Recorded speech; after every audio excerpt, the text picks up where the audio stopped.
This is the real Jersey Artie, and this is what we're paying $13 a month for, and this is fantastic radio. I gotta hand it to Howard, because I'm telling you right now, Howard, he's the one that compliment. You're the only guy that could hold this crew of idiots and nibnicks and moral reprobates together.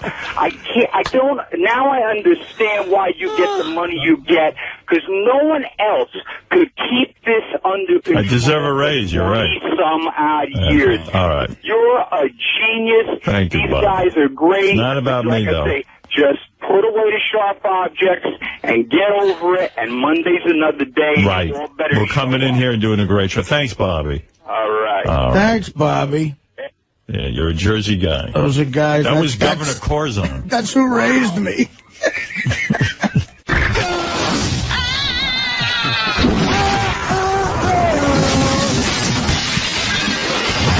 What did you throw? Staff Picks of 2007.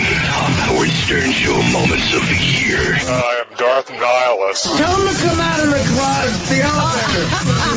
Now presenting Harry's Picks. Only on Howard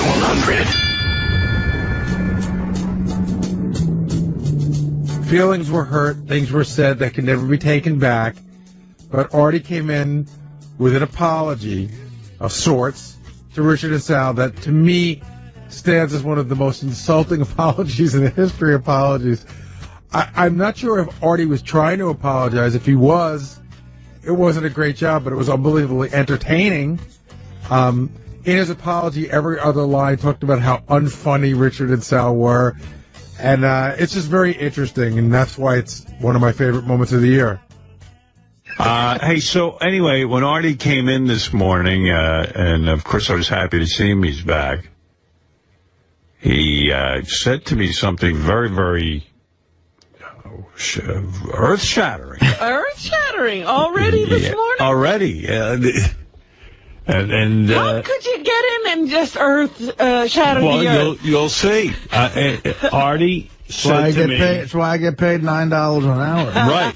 That's why Artie says to me, he goes, hey, Howard, I have an announcement to make to those two idiots. Oh. Richard and Sal. Okay. Well, Howard, related that brilliantly, so it was entertaining. But no, what did you say to me exactly? I just said, look, I've been thinking a lot about my situation with those two guys. Richard and Sal. And obviously, it would affect work here in a way, and we got to move on. So I want to say, I thought about something I want to say to them to maybe help patch it up. Oh. All right. And I thought it would be better if we did it on the air. Would you like to do it now? Yeah, sure. All right. Richard and Sal, I will request that you come in here. Artie feels there is a way to achieve détente. Or JD, if you want me to If their spokesman wants to take over. Do you want JD or do you want to come in? As brilliant as that bit was, I don't think you can top it. Here is Richard Christie. Where's your partner? Where's your wife? He might be taking a shit. Oh, it's perfect. All right, why don't I take a break? Let's go in the bathroom. And then after the break, Artie is going to address the two of you. I think I have a way to where we can all move on a little bit. Sal is definitely taking a shit, they say. He had a newspaper under his arm, so. Why does he come, why does he come to work to take a shit? I know that sounds crazy. What is it about guys, though, that, first thing in the morning. Not this guy. They got to get that newspaper and go to a public restaurant. Not a public one. I don't get that. The home field, that's different. Newspaper will be all over the floor. Yeah. I love it. But I think your bowels get into a regimen. They do. Well, get it to where the regimen is home. Yeah. Yeah. I mean, Sal takes a shit at this time every day, people tell me. That's what I'm saying. They make it, their outside bathroom is their turf now. Yeah, I mean, do it at home. You can sort of go before you leave. I mean, you're talking about a difference of 40 minutes when he was home and then he's here. But maybe he doesn't want his wife to smell it at home. Oh, yeah, he cares. His wife. I mean, come on. What are you going to do? Like, are you careful about when you shit so that Beth won't smell it and stuff? Yeah, oh yeah. I mean, yesterday she was like, I had to take a dump and I had to go out. And she was like sitting and talking to me and stuff. And I go, oh, I don't want her to know I got to take a dump. But what happened? What was that? Careful, Fred. You all right? I'm leaning back in his chair. Somebody's messing my chairs today, so I'm still trying to adjust it. Usually it's Artie breaking the chairs around Is here. that any way to start this I'm speech? sorry, Artie. Trying to get along. I was trying to make a joke. A fat joke? That's I'm how trying you to start make a joke. I'm sorry. What was I saying? You were talking about... Yeah, I was talking to Beth yesterday, and then I'm saying, I think I got to go to the bathroom, but I don't want her to know. I'm still at that stage with her that I don't want her to know when I'm going to take a dump. But finally I just said, I think I have to go to the bathroom. You'll have to excuse me. And she cleared out. So that was the first time that ever really happened. Like you had to disclose. Yeah, she knew I was taking a dump. I do use the bathroom. Do you turn on the shower so she thinks you're in there showering? No, there was no disguising this. I used to do that. You don't make a lot of noise. No, but there's a lot of stink that goes down. And I flush. I've timed it so I can flush as the thing's coming out of me. My house where I grew up, the bedrooms upstairs, it was just me, my sister, and my parents. They were so close together. So I had a little boombox in my room in my teens, and when I was jerking off especially, I put something on. And Really? Yeah, because I don't want music. I mean, but it was I would put on like a heavy rock station to make sure it was loud, and with all at your heaviest weight, which is now, and with all the food you're eating and stuff, you must be taking a lot of dumps, right? No, it's funny. I go about once a day. Really? Yeah. That's what you don't... He's not letting anything go. That's why he looks like that. That's why he's carrying all that. Well, yeah, remember High Pitch Eric at the Craptacular had like a small amount of duty. Even though he had eaten all that stuff. Wow. He's eating's duty. Maybe that's why I get fat. You're retaining duty. I retain shit. Both in my head and in my body. I have a lot of shit retained in my head. Does Sal know I'm waiting for him? Sal, are you out there? I mean, is he reading the whole paper? Well, if he's in the middle of something. If the guy's reading the paper every morning for this long, how is he such an imbecile? He's not reading the paper. He's got black tail in there. Yeah, he hides. Part of the paper is he reading? Sal doesn't read the newspaper. Because I'm dying to hear this, I guess, tete-a-tete between the three of you. Like, Richard, do you read the newspaper? I do. Believe it or not, I do. What? What? Did you wash your hands? What? I did. I made sure I washed my hands, but I'm sorry. I was taking a dump. What, you get undressed in there? Yeah, I do. I take a dump at home, man. Dude, if I have to go, I have to go. I went to the bathroom. Yeah, but it's every day here at the same time. It's like you can train your body. That's what I do. I do it at the same time. I'm training my body. Train your body to do it at home. Really, it's vile. And you don't have any wet naps or anything to wipe that ass with.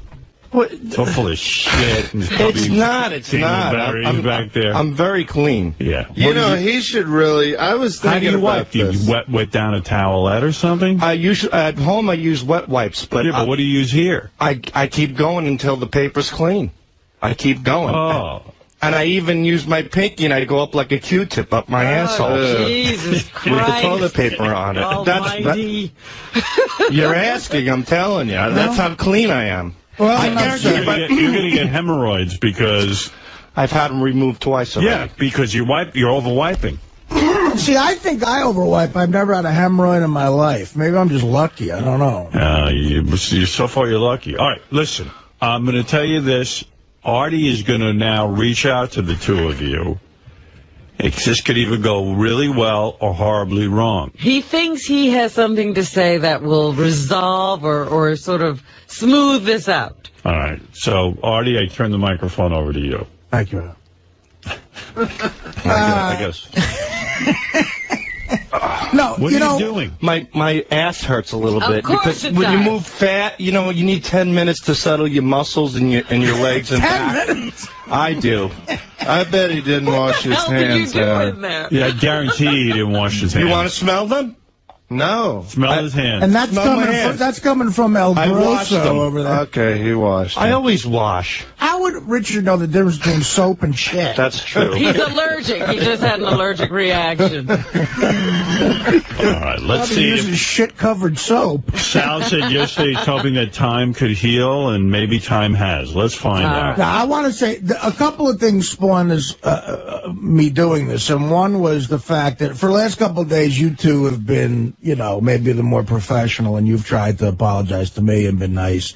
And I was, the other day when I was out, I heard a replay of some of the wrap-up show, and poor Jason is getting really beat up. I heard Sal in the news really give him shit, calling him like a nothing and all this stuff, and mad at him, and I know Richard's mad at him, and, Jason's just a guy trying to get by back there, and I feel bad about that. So I don't think Jason did anything wrong. Within how this show works, Jason just did how this show works. He did something, you want to call it good radio, we always fall back on that excuse that Howard makes it into great radio. Well, Jason just added to the great radio. That's all he did. So I want to get him off the hook a little bit. I agree with that. Yeah. Since the kid's just trying to make a living, but so that's part of it too. But I clearly can see that we can't move on until we get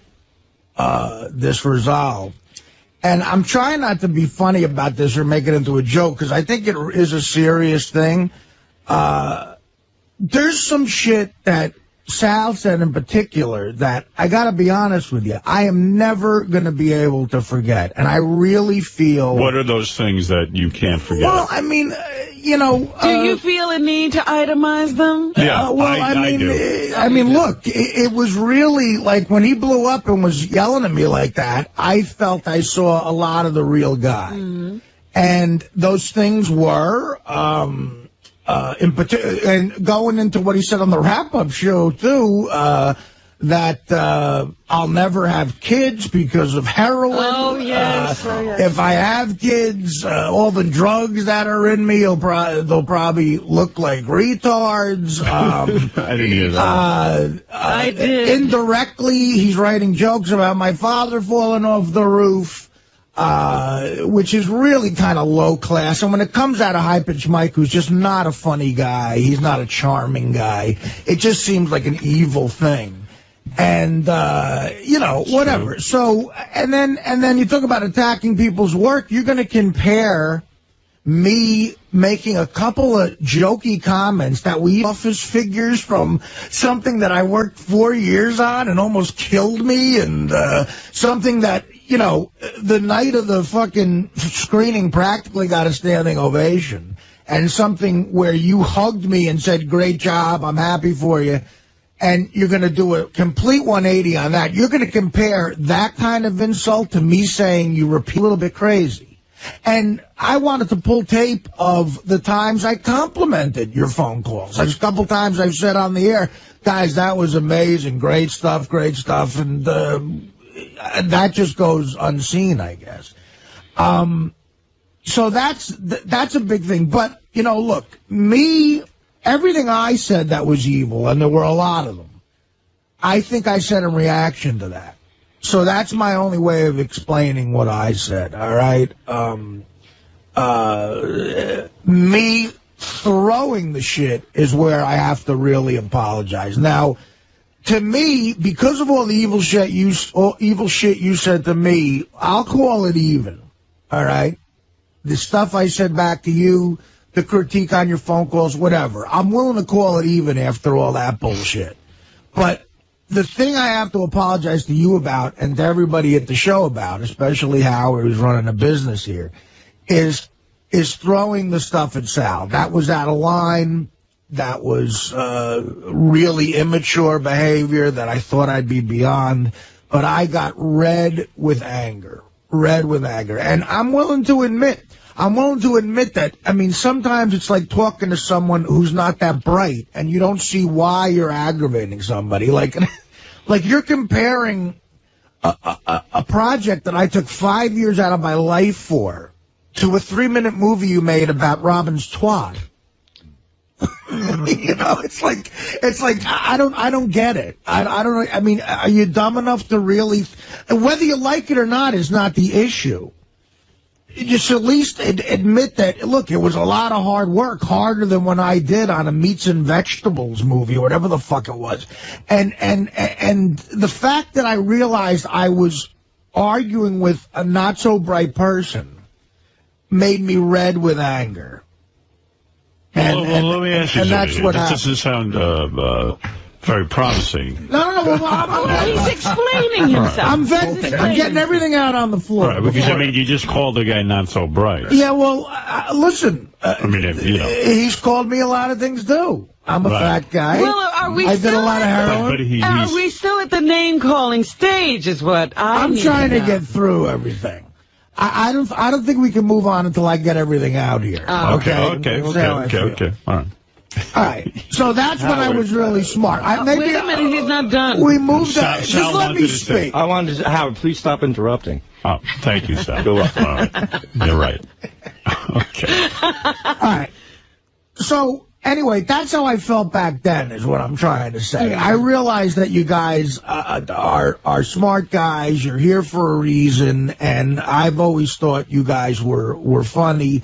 And Howard knows what he's doing. So, look, I agree it matters. Well, it does matter. You have to work to here. them. It's a personal thing with them. Okay, they admire you. And that's a little bit flattering. But the one thing I must apologize for is the throwing of the shit. The other thing that really got to me, is the talking behind my back. Now, I know that you guys are going to say it didn't happen, but the fact of the matter is it did happen. You know, and I thought we had a type of relationship where if I said something that really irked you that much, you could have come to me either on the air or off the air. It's always funny on the air. Or off the air and said, look, Art, I think you're being two-faced. I think what you say is wrong. It gets to us. It hurts our spirit. Please stop doing that. But instead, you decided to have a little powwow with Jason or with other people, because what happened on the wrap-up show the other day when you complained about this finally on the air where I would hear it, clearly everybody in the office knew what you thought. So there's a reason for that. And that's aggravating me. I don't like knowing that guys I feel are my friends are talking behind my back. It can't work that way, because then I just can't trust anything you guys do or say. So that really, really pissed me off that you would go to somebody and say that. Now, that being said, I know you might get mad at Jason again, but you shouldn't, because Jason is just feeding into the whole thing. And by the way, this is a bit that you guys started. Jason's feeding into a bit that you guys began by saying, we have something to say about Artie, after weeks of talking behind my back. So if I never, first of all, I only reacted to it because I happened to hear the wrap-up show. If I didn't hear it that day and said to Howard, I want to say something, this still would be lingering on. I said, look, I want to address this. And then it turned into what it did the other day. Mm-hmm. So if you guys can agree to just never talk behind my back like that again, on any level, if I do something that irks you, and you really are hurt by, whether I say it on the air or off the air, and it's going to be on the air, because the one thing I'll say, I might have said some fucked up things, but it was all to your face. You could hear everything I said. It was on the air, and you could address it at that point. Well, let me ask you something. You said that you really hate Sal, like you hate him. Yeah. Like you do not, you hate him. Are you thinking this through, that maybe you don't hate him? Well, okay, that's a good question. Again, a lot of extreme things were said. Right. But I got the feeling that you are very sincere when you say you do not like him. Well, I do have a problem with Sal, that it's going to take time for it to go away. Okay. I really do, because I think that a lot of what he said was real, you know, and you know, look, if a guy really feels that way on any level, whether it's as extreme as it sounded or it was a little bit phony, you know, either way,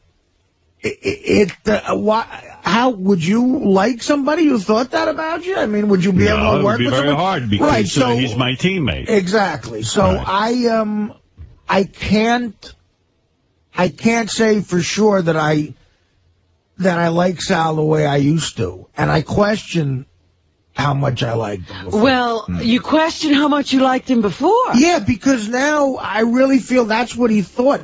I mean, that's thought out shit. But wait a minute. That's detailed stuff. That's not him looking at me and just going, "You're fat" or something. That's really thought out. Like, this is what this did. This is what that did. This is what I think. This is what you said. And you know, Richard, who comes off as this like lovable little hayseed, the walk get treated. I'd quit. Because you guys get treated like shit because you act like shit. I probably get paid, I'm not sure, I probably get paid 10 times as much as you guys. And guess what? You're overpaid and I'm underpaid.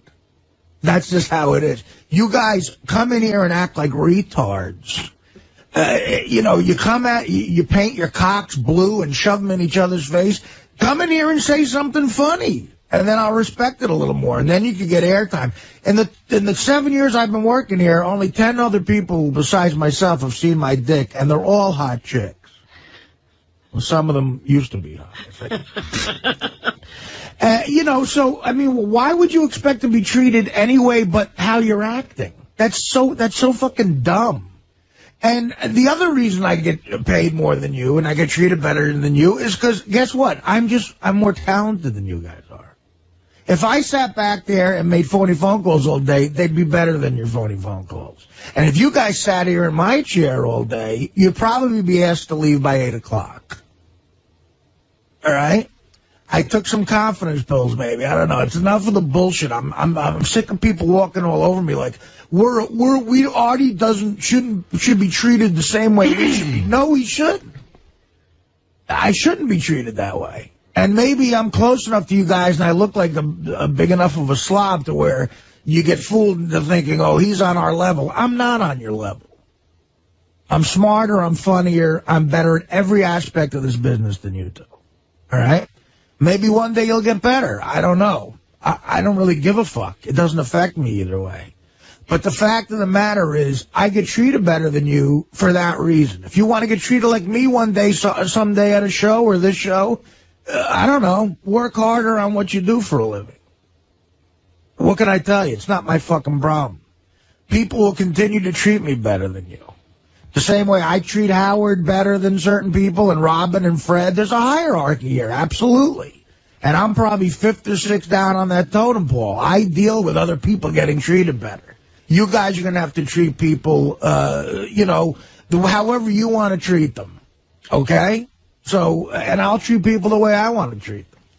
And if you guys are mad about what I'm saying right now, it's just me being honest.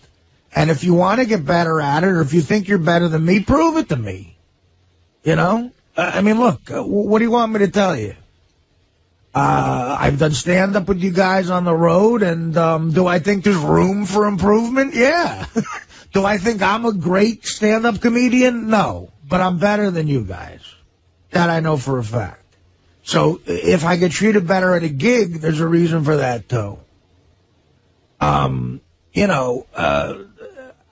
don't know how else to put it to you. You guys said some evil, nasty things, and it's wanting me to get really, really honest. And if you guys can agree not to talk behind my back anymore, and if you have a problem, come to my face and say it to me, and I'll agree to try to watch what I say about you guys. Because now I know, believe it or not, I am censoring myself. Whether you know it or not, I have to. Because now I know what really gets to you. And I don't want to get to you that way if it affects your work. Maybe after what I said today, you don't give a fuck about my opinion anymore. Maybe that's the healthy way to go.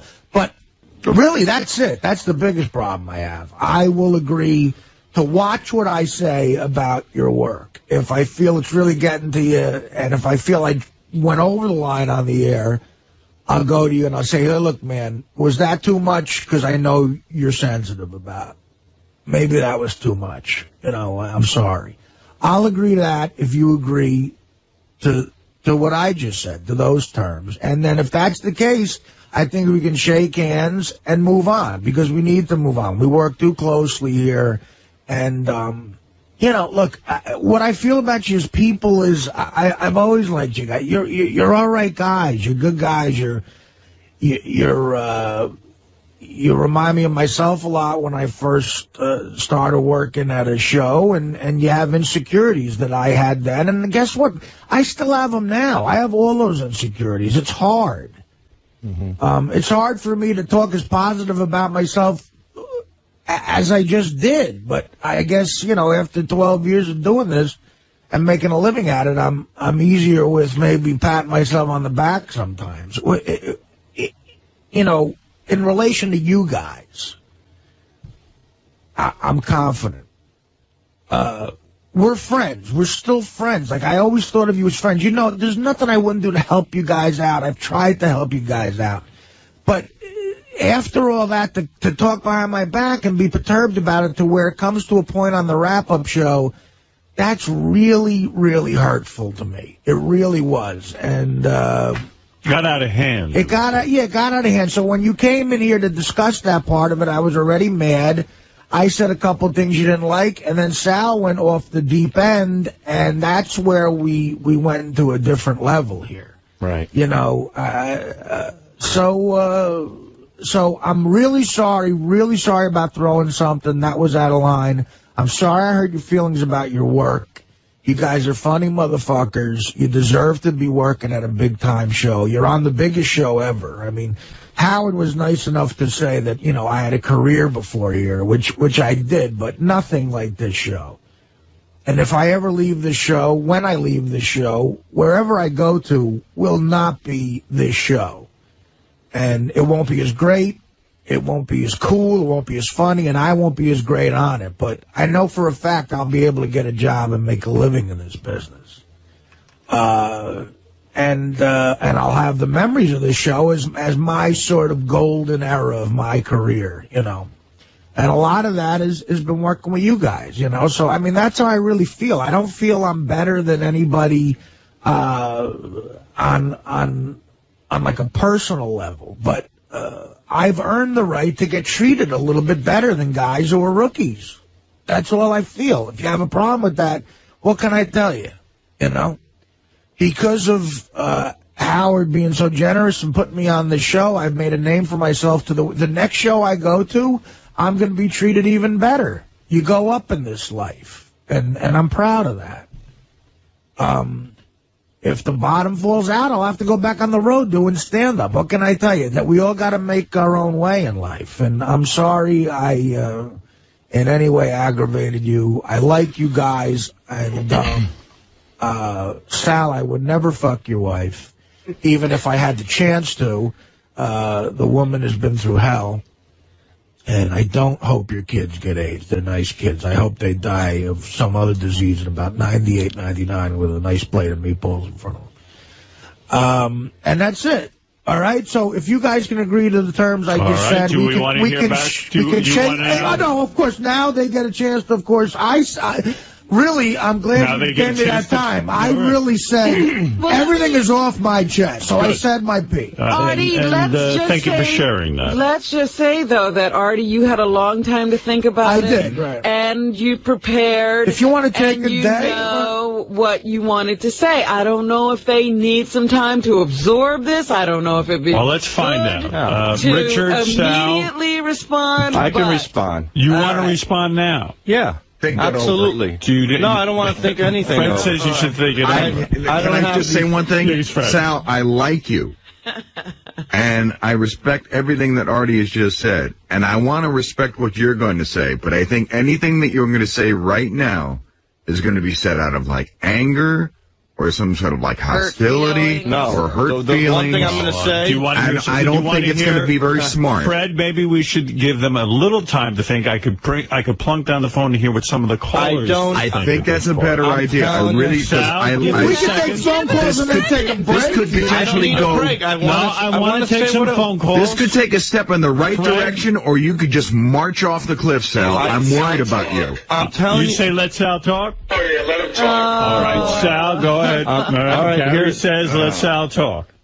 I am just... What a mistake. All right, I am just very, very happy that Artie is giving us the opportunity to develop a friendship again, and I thank you for that. And I made mistakes, and I went over the line, and you've been nothing but a fucking grade A golden guy to us many, many times. And I should have went to you personally, like you said. Should have gone. Should have gone. And I said, you know, Artie, this is bothering me, that's bothering me. And you know what? You would have talked to me like you always do. But instead, how things sometimes snowball, and I've, you know, my personal situations, and I started pushing people out, and I don't know what I was doing, but I should have went to you. And however should have gone to you, and however my mind got clouded, and however I thought that, I just felt that everything was snowballing on me. And I made the biggest mistake of keeping it all in. And you're right. Like you said things about the kids and the AIDS. I didn't take it personally because I know you as a person didn't mean it. That's why people said, why don't you come retaliate? Why? Artie doesn't mean that. I know that. And at the same time, I want you to understand, Artie, that I don't mean that you're a guy who stinks at everything I said. You don't stink. You've established yourself. Clearly, Sal, the AIDS thing, of course that's a dumb, stupid, dark joke. The other stuff is more real. That's a bad example. But the examples that I've been putting in my head in the dark place that I've been, because I put that there because I didn't come to you and talk to you like a friend. So I'm saying after everything you said today, you're absolutely right. Or even do it on the air to my face before you go by. Because that would make it a bit. It might be funny or whatever. Just say it to me. That's all I have a problem. But the point is that I'm just thankful that you're giving me the opportunity to develop a friendship again. That's very magnanimous. Is that the word, Howard? Of you. Just say good. Very good of you. Yeah, why would you say magnanimous? Because you used it with me last week. Yeah, but magnanimous is a word that I'm familiar with. You're not. Well, you told me to look it up. Yeah, but you didn't, obviously. No, it's when you're providing a good deed for the better of somebody else. How to say it.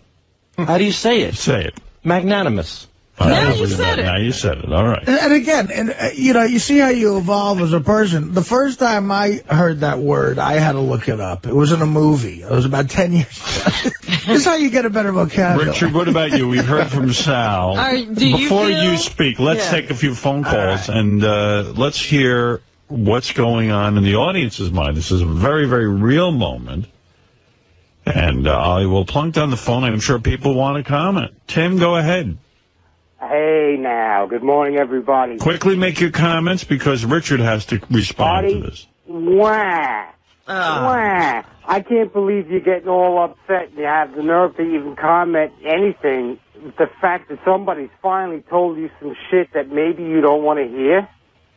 Well, you've missed the point of the apology. My God, sir, you sound like a dumb guy.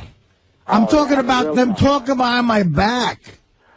All right, let's go to Billy. Billy, go ahead. You're on the air. You guys are a bunch of faggots. This show fucking fag fest. You guys suck. And fucking really, Artie, fucking do your finale. Shoot a big bag of fucking... fucking just go back to fucking radio, you fucking owe us. All right, Billy, thank you. Hey, these guys technically are our bosses. They're paying. I want to get this guy on the spot on the Killers of Comedy. All right, Jessica Hine, you're on the air. Artie, you sounded really bad. I'm sorry, but that didn't sound like... It sounded like he's got so much more on his chest. He sounded like he just Sal and Richard shot them down so bad, said they're nothing to him, they're not talented, they never will be, that's why he makes more money, and then he says that they're funny. Which is it, Artie? You just said... I must respond, Jessica. I thought what I heard Artie say. I said they're not as funny as me. Right. He said they're funny guys, but they are starting out. Right. And that Artie has a body of work that proves that he can make a living in this business. And Artie has worked hard. And he's saying, yeah, you know, if you guys are going to go around bitching that I'm treated differently than you, I am treated differently than you because of where I'm at and what my contributions are. And that's the way it goes in business. I mean, not everybody gets, you know, it's not communism. Not everybody gets the same thing. I think that's I a know, legitimate. but he still sounds. It sounds not. Artie, you got a lot still to say. No, I really, honestly, Jessica, I mean, look, it's hard for me to say, believe it or not, it's harder for me to say something positive about myself than it is for me to say something negative about myself. And that didn't sound like me. You're right. But guess what? I had to be insanely honest right now to move on. I really feel bad. It's hurtful to me that these guys feel they should be treated like me at a job in show business. Or that they're your equal. Yeah, I mean, not even just equal, not as people, as just like, look, when I was on the Norm show, 𝗦𝗵cie𝗄𝗿𝗱 got treated better than me. When I'm on the Howard Stern show, Howard and Fred and Robin and Gary, they get treated better than me. I accept that. And the fact that you guys don't accept it about me is a little hurtful, you know. So I had to say something that might have sounded a little pompous and arrogant. I know that's not my style, but that's what I had to do. Jessica, is that okay with you? I guess. I just. All right. Well, I'm going to move on because there are plenty of people who want to comment on this. Molly, go ahead. You're on the air. Hey, now. Yeah. Artie, I think I hear Hallmark banging down your door any day now. Hallmark? Yeah, some sort of greeting card, maybe for those sympathy lines or just thinking of you cards. Wow. I mean, you don't feel Artie's openness and sincerity came through? I completely agree with Artie because I'm in love with him and want to have his love child. But I still thought it was hysterical that was his kind of peace offering. All right. No, there was a lot of negative shit there, but I'm trying to be... right. Peace offering's a bad word. I'm trying to get everything off my chest. Dennis, you're on the air in Columbus, Ohio. Holy shit, you guys put Artie on a diet. You won't shut the fuck up. It was a little verbose. Damn. Didn't have the problem. Let's remember how this started. What? I'm the one whining all day. All right. I'm the one whining all day. My God. I've been whining for the last week. John, you're on the air in Boston. Hey, Howard, how are you, pal? All right, what's happening? Well, I have to. Artie is absolutely correct. And, you know, I'm one of those people that hate Sal. And you know what? Sal's a big man for saying that. I'll have to give him kudos, even though I can't stand him. Sal was a big man today. He stepped out. And you know what? Artie's a lot more bitter since he's not with Dana. I have to say that, too. Really? All right. It's probably true. Melrose, Larry Green, what do you want to get to a lot of this? Artie's speech was from the heart. Jessica Hahn's insane with her comments. Artie, you're right. Sal and Richard, you're okay, but you're Bush leaguers. Artie's Major League. It's Melrose, Larry Green calling. All right, thank you. Eric, go ahead, and the reviews are coming in for this very dynamic moment, and then Richard will have his turn. Yes. Hey, now. Hey, now. Hey, Artie is absolutely right. How can you follow Melrose, Larry Green? He said it all. Artie, he's the fucking man, and you know, good for him for saying that to them assholes, because you know what? They needed to hear that. Maybe they'll grow up and work harder. Exactly, Artie. That's the way to go, my man. All right, Eric. Eric likes your style, Artie, and feels that you were very honest. Jenks, go ahead. You're on the air. Actually, I just have a question. I think that was great that the both of you did make up, but Robin revealed yesterday that Artie's mother had heard the radio with the fight and everything.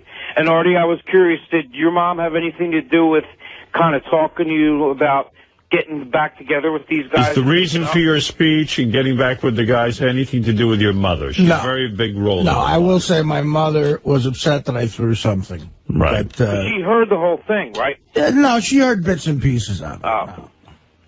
All right. Thank you. Well, I think you should still box. Yeah. Sure. Well, Richard, I'll give you a moment. Now, we've heard there's been That would be funny. It was a wide range of response to Artie's very heartfelt speech. Some people felt Artie was a crybaby, a whining bitch. Others feel Artie said what makes sense and had to be said in order for this to move on. Sal stepped up and accepted. Now, Sal accepted, Richard. You, of course, have a different brain, I assume, than Sal, and you're allowed to make your own comments on this. After all, you are a part of it. Go ahead. Artie, I sincerely want to thank you. This last week has been really hard because I feel horrible about what happened. I'm probably going to cry like a bitch, but... Go ahead. Let him cry.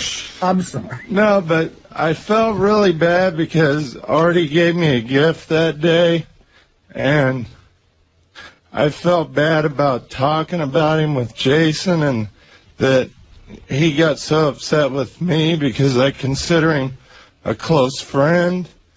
And the few times I've hung out with Artie, I've had some great times with him, and I do consider you a friend, Artie, and I'm sorry about what happened, and I swear I will never talk about you again behind your back with anybody. If I'm upset with you, I'll come to you. And I thank you so much for this, Artie, because it really does. It means a lot to me, and I love you. I admire you. I only wish, like, when I see you on Letterman, I think, wow, that's so amazing that you've got to that point and the hard work you've put into it. And I hope that one day, you know, I can maybe get to that point. And I love you, Artie, and I thank you for everything today. I'll be on Letterman again November 12th. All right, there was some tears there, Artie. Listen, thank you. It makes me feel bad. Don't feel bad. You know, I feel bad. I feel bad because this happened last week. I felt really bad about myself. Richard, you described something yesterday where you hung many pictures of Brad Pitt on your walls. Artie missed that yesterday. Well, what happened? You worshipped Brad Pitt, and you and your friend, when you go to the movies together 4 and 5 times and see Brad Pitt movies. Did Artie hear that whole thing about I know. I did hear that. Yeah. Where you're going to start the DVD at the same time. Brad Pitt thing, no. No, they went to see Legends of the Fall 4 times together, and Richard always had posters of Brad Pitt on his walls. All over his walls. As a young boy growing up. He even went to work for Brad Pitt's family. Richard is dating a hot chick. You admire Brad Pitt and Artie in the same way. Absolutely. There's not a lot of people who admire both. Well, I admire anybody that's successful and has worked hard. I admire you. I admire Robin, Fred, Benji, Gary, Sal, everybody. Well, that's a shocker. You wouldn't cry over Benji if Benji was upset with you. You feel Benji works hard? Then it means nothing. Even Scott the engineer I admire. Because really? Everybody, Gary, everybody on this show has worked. I want to make it clear, I don't admire Benji or Scott the engineer. How about Ronnie, Richard? Scott, but not Benji. Do you admire Ronnie? Yeah, absolutely. Oh, really? And everybody that's here, because means nothing. Anybody that's worked. Of course, we all admire each other. But anybody that's worked hard to be able to make a living doing what they love, I admire. I agree with you. Ronnie does work hard. Benji and Scott the engineer does work hard. Everybody here loves what they do. I look up to successful people, and that's why I looked up to people like Brad Pitt. And there's other people who look up to you guys, I'm sure, for your level of success. No, too, not right? really. So, I mean, I'm sure there are. Who? Name one. Bob Levy? No, not even Bob. All right, listen. Mike Morse? Wait a minute, I don't know. Artie, how does it make you feel to see Richard crying? It makes me feel terrible that he's in that, he's got to go through that. But again, guys, I must say, you guys started this whole thing. I know, and that's why I don't feel terrible. We could have ended this the other day when you came in here, but then, my God, did it get to another level there that I don't feel is all my fault. I feel both of them were very sincere in what they said, and I assume you're agreeing to what I said, and I'm agreeing to what you said, and that's it. So we can agree to move on. So when you guys see each other in the halls now, it'll be fine. Will you be saying hello to Sal, for example? Yes, I missed those great conversations. So you will say hello to Sal and Richard, and you will not feel funny about saying, "Hey, Richard, how you doing?" No. And Richard, here's the big question. Yeah. because of this new daytime. We have to see how it goes. Who knows? Things could deteriorate. Wouldn't it be funny if I do drop dead in a year? I hope not. Well, did somebody wish that on you? No, I'm saying, yeah. Oh. It just was like, you know, everybody, you guys will win if I drop dead. Here's the big question. It is true that you were booked to do a gig. Yeah. With Richard Christie in Cleveland, I believe. December 7th at the State Theater. Richard informed us yesterday that had been called off, that you were going, but that Richard would not be going along with you. I have to go. Of course. Will you be inviting Richard back? If Richard, and I thought about this too, and I thought, look, first of all, I don't ever take money out of a guy's pocket. I would have forced the money on Richard even if he didn't come. But if Richard wants to, I'd love to have him back on the game. Oh, Richard, will you be willing to go to Cleveland? I'd be honored, Artie. Thank you very much. Right. So how many minutes can we depend on you? I swear I will do. I can do 10 to 15 minutes. It's all right. What do you need, Artie? I do 2 minutes of jokes, 8 minutes of crying. But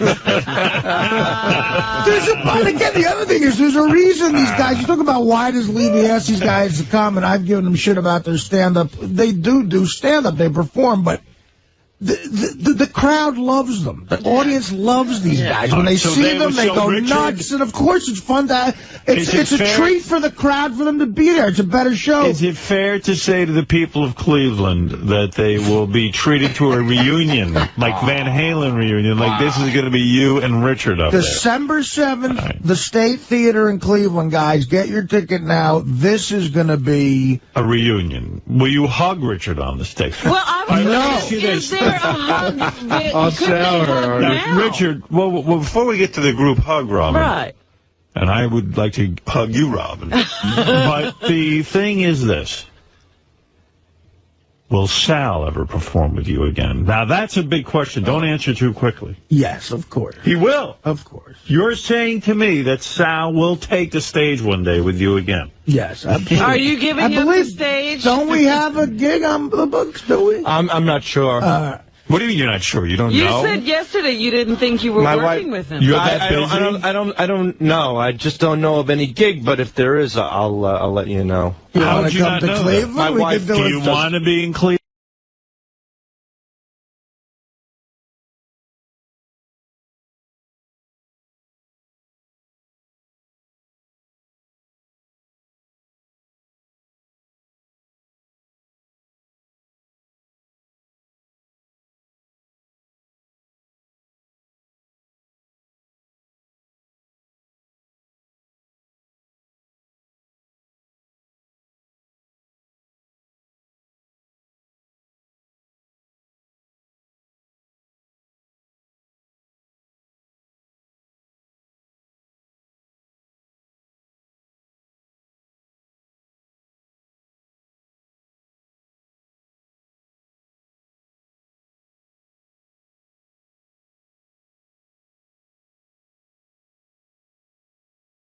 Stuff Howard just read. That's what I said yesterday. Yeah. I did. Then I said you want a context reacting to that. Right, but I didn't say all that. No, when they brought the wrap-up show. That is true, because on the next page, of course it's several pages later, Artie said that. Okay, but there was several things that Artie said beforehand, which triggered me to say that. Artie, do you mean how... in anger, I spoke improperly. And when you get mad, you say things that you don't mean, and you try to hurt people like you did to me. Well, and I unfortunately... Does anybody else in this room feel that I constantly bash their phone calls? I don't think you constantly bash their phone calls. I think they are super sensitive to your criticism. And so every time it does happen, it's like in neon to them. Mm-hmm. And they don't forget from the last time. It just gets heaped on and heaped on, so that they are suffering every time they do something and you go, that's 5th grade, or why do you guys have to do that? They're like, Artie hates our work. No, but shouldn't the compliments I give them make just as big an impact? They don't hear that. You know when you're in a comedy club and you see the one guy not laughing and you focus on him and everyone. Okay. Right, and we're offended. We get offended if anybody, if Howard, Robin, Fred, if anybody like rags on our work, we get offended by them too. But at the time, they were asking us about you, Artie. We're not focusing on you. Robin has said bad things about our stuff, too. Everybody has said bad things. See, I own up to it. If I said it, it's okay. The only problem I have with you guys is a lot of the gay stuff, but your phony phone call stuff is great.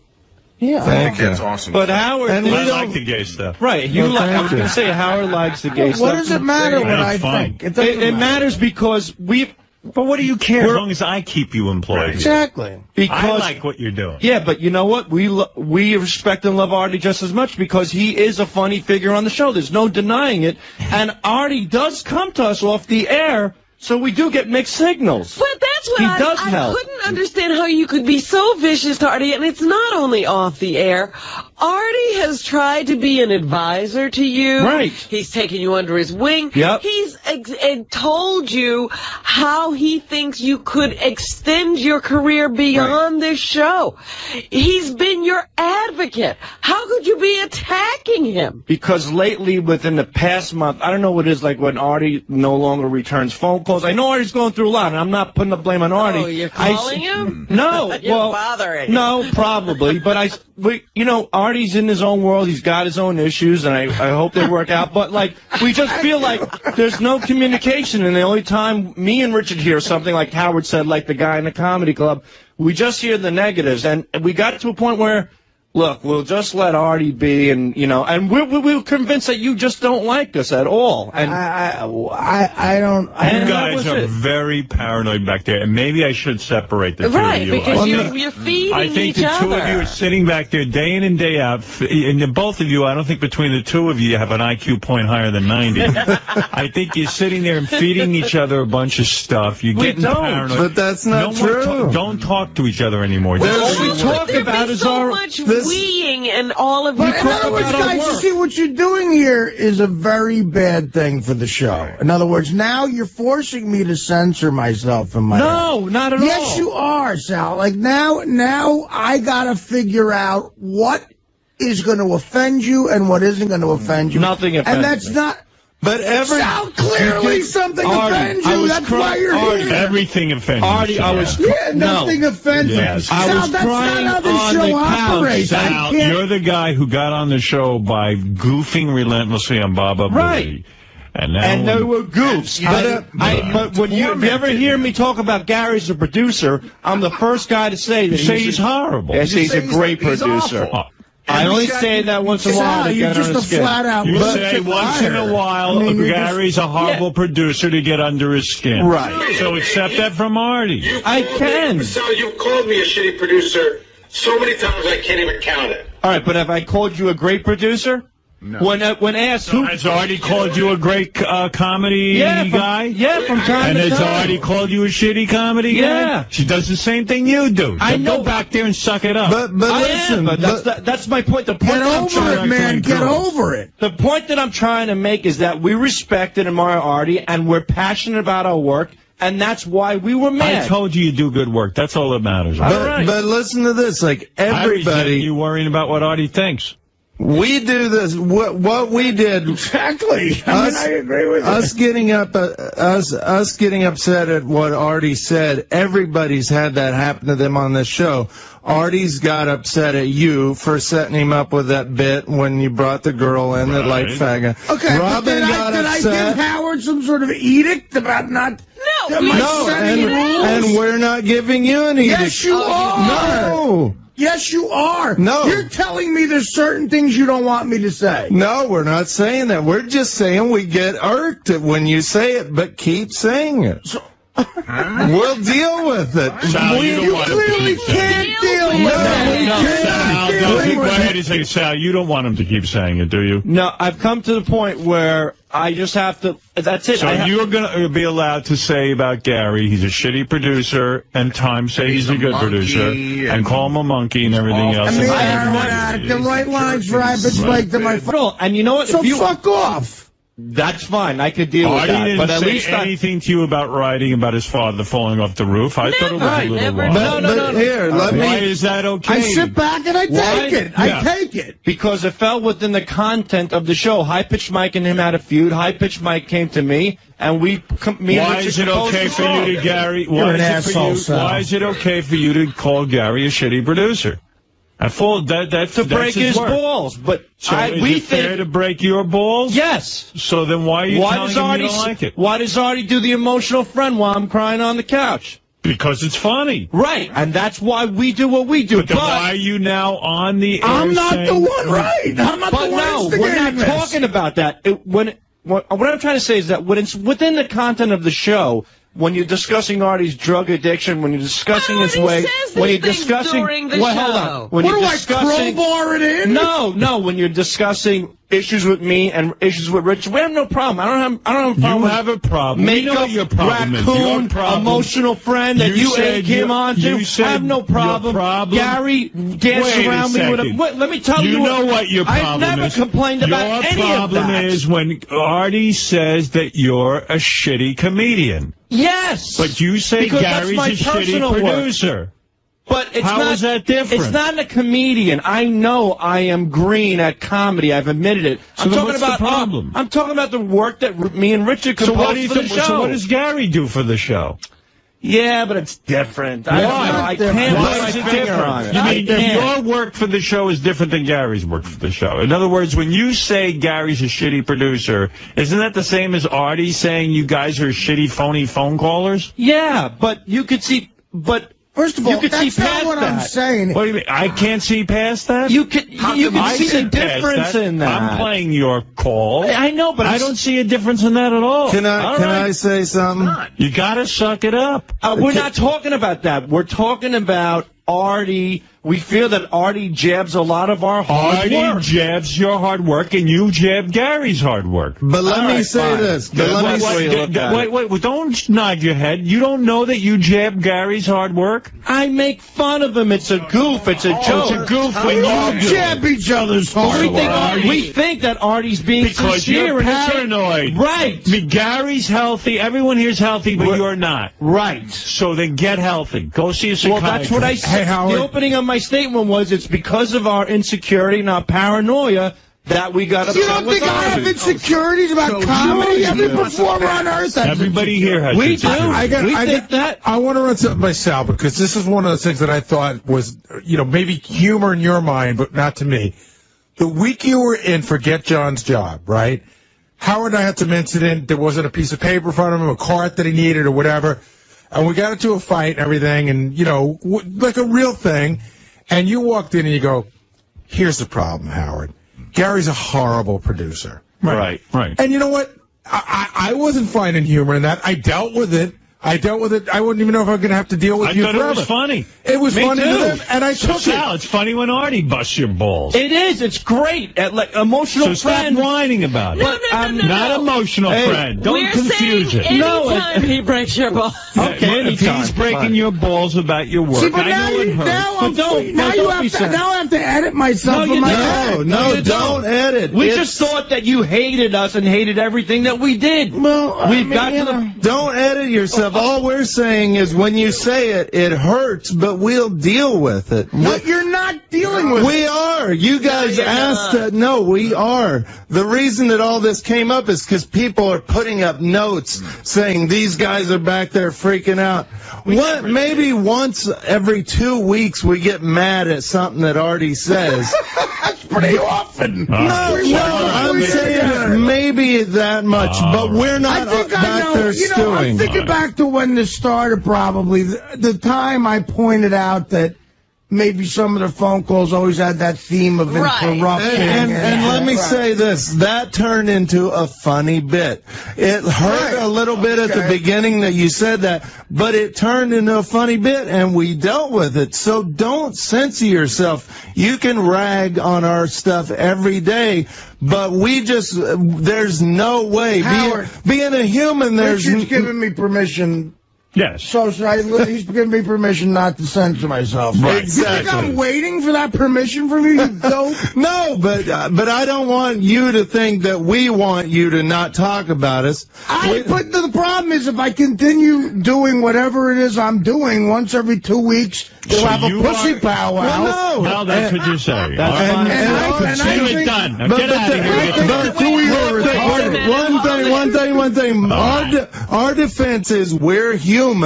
We're not made of steel. It hurts a little bit, and that's all we're saying. It hurts all of us. You think it's funny? You think I get a laugh out of high-pitched Mike saying, follow your dad and fall off the roof? I know, but when you say on the air that you're pissed about that, that's all we're saying. We're human just like you guys, and we get hurt. Okay, so Stop making those jokes about my father. Stop making the jokes about her. But we're not telling you to stop. I'm not a fag. I don't care about that shit. Wait a minute. Hold it. I don't want this to end before we determine, are you going to barricade yourself in your little studio? No. Or will we have some freedom of movement around in the office again? I never gave up my freedom. Here's my they've been closeted for a couple of weeks I tell you, I like them. They've been closeted their whole life. Hey, Howard, let me ask you a question. In the history of the show, with 24 years, right, for all the shit that you ever said about me, have I ever come to you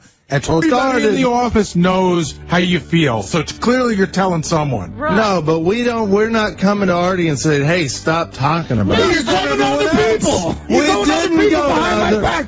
No, we're not. Richard, and in all fairness, I never talked behind your back. Jason revealed that. They didn't. Okay, but everybody else knew how they felt, Howard. I'm telling you, we all knew. Right. Jason repeated verbatim, but we all knew this was going on. The fact is, I'm weirded out by you having a discussion about me on any level. We're not having discussions. I don't talk behind your back. Jason came in and said it.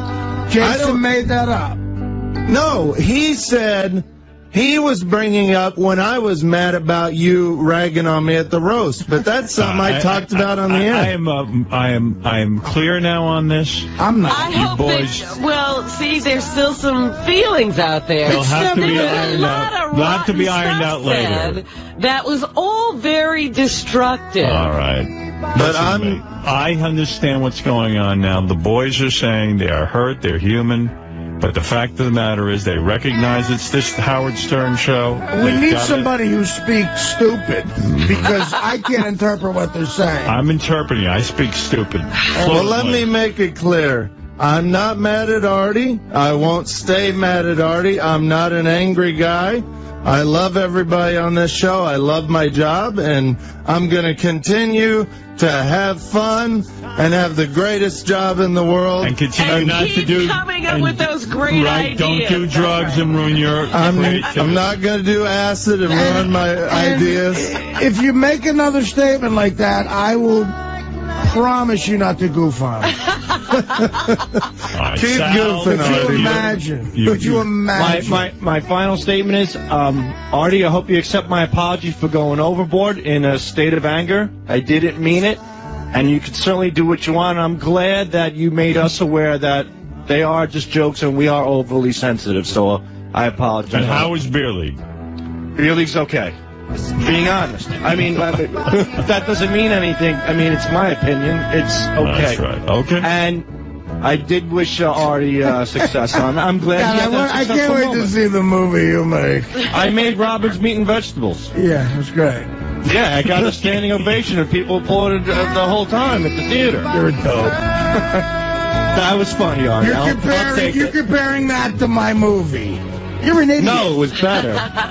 Lean Vegetables was better. It's not a comparison. I really don't like you. I hate just because everything about you's phony. You're a dummy. I'm phony. You're a dummy. I don't like the two of you. Stay away from me. Robin, I thought you came to us to come in because it's going to be better. This show's about honesty. I don't like either one of you. I'm being honest. I said it's okay. Beer League's okay. I'm being honest. Nobody cares about your opinion. If I was a two-face, I'd say Beer League was good. But nobody cares about your opinion, Sal. I don't care about I'm making my final statement. He asked you as a joke. I love you. I hate your guts. Is there anything we can say, Artie? No, I don't like you guys. I'm honest. I'm not like you guys. I really don't like you. Why don't There's people I don't like in life, and you're two of them. Has it always been? Serpent pussy homos that you are. Go have another pussy powwow about it.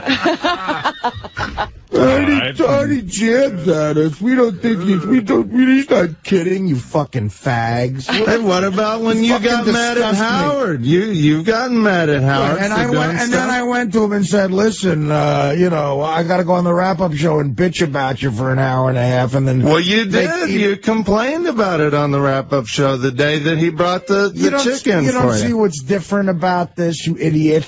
No, it's like talking to an idiot. It's not different. It's something that Howard did that upset you, and you've talked about it on the air. Howard acted me and Howard acted the way you two are acting right now. You know what I'll do, Artie, this week, and I will rewatch Beer League and give it a second. I promise you, Sal, I'll give it a second chance. I'll have some beer. Sal, I want to tell you something. I don't like you on any level. Okay, and I don't care what you think. I don't care what you think about Beer League. Jeez. I really don't. I really don't. You're a dummy. Who pay tickets to see it. A lot of them say they like it. Maybe they're lying. Maybe they're lying. I don't know. Jesus. I will make a sincere attempt. I saw it in the Sal, if theater. it wasn't for this show, Robin. Sal, you will never work in this business ever again after the show. Ever again. But you know what? Because you're a nothing. But I'm you're on this show. But this is but this show is going to go away, and you'll be a homeless asswipe. Well, I'll be that. I can deal with that. You suck. So, Artie, do I still get the Chelsea hotel room? I'm sick of giving you guys handouts, too. Artie, you on your Beer League DVD back? No, Sal, I don't like you. Should go. Artie just nailed Sal with something. What are you doing? Artie, why would you do that? Oh, what are you doing? What is that? Go! Hey, Artie, easy. Jesus. What are you doing? Art. Artie, what are you doing? Jeez. What did you just do? I missed it. I'm here drawing pictures. Wow. What just happened? I'm being real. Did you throw some at him? Yeah. Why are you doing that? Come on, man. Sal, I mean, that's not He cool. wanted him to shut up. Howard, you know what? I don't care, man. Yeah, but that's not cool, Art. I don't care. Then fire me. You want to be fired? Why do you have to wait? What just happened? You all right? You want to go sit down? He's sitting. What just happened? What's just happened? I'm telling you, I'm dropping him if I see him. No, you're not dropping him. Then it's my life. I'll make my own decision. Artie. Sal was being a jerk again. So let's leave it at that. I thought he could control himself and just talk about how he feels. He does not play well with others. But he just couldn't do that. No. What set you off right there? I missed it. I just can't. He's just a phony asswipe. I can't deal with him. I don't like phony people like that. It's gross. I can't be around them. I really can't. Nobody wants you to leave. I don't want you to leave. I wasn't expecting you to leave. Do you want to leave? We hired a stalker. What are you saying? We gave a stalker security clearance. Yeah. Oh, dear. What happened? I missed it. I threw 2 things at Sal. What did you throw? I threw a CD, and I don't know. A CD? I couldn't see what the other one was. was. Odd job? The other thing was kind of cubic. Yeah, I couldn't see it. Let me see the evidence. It was a good shot, though. I got a good arm. That's what it was. You threw xylene? I don't know. I picked up whatever I could get. CD. A CD? What's the xylene? I don't know. It's a box. Oh, God, I can't take it. Fortunately, he threw something that wouldn't hurt him. But it could have been something worse. The CD got him in the eye.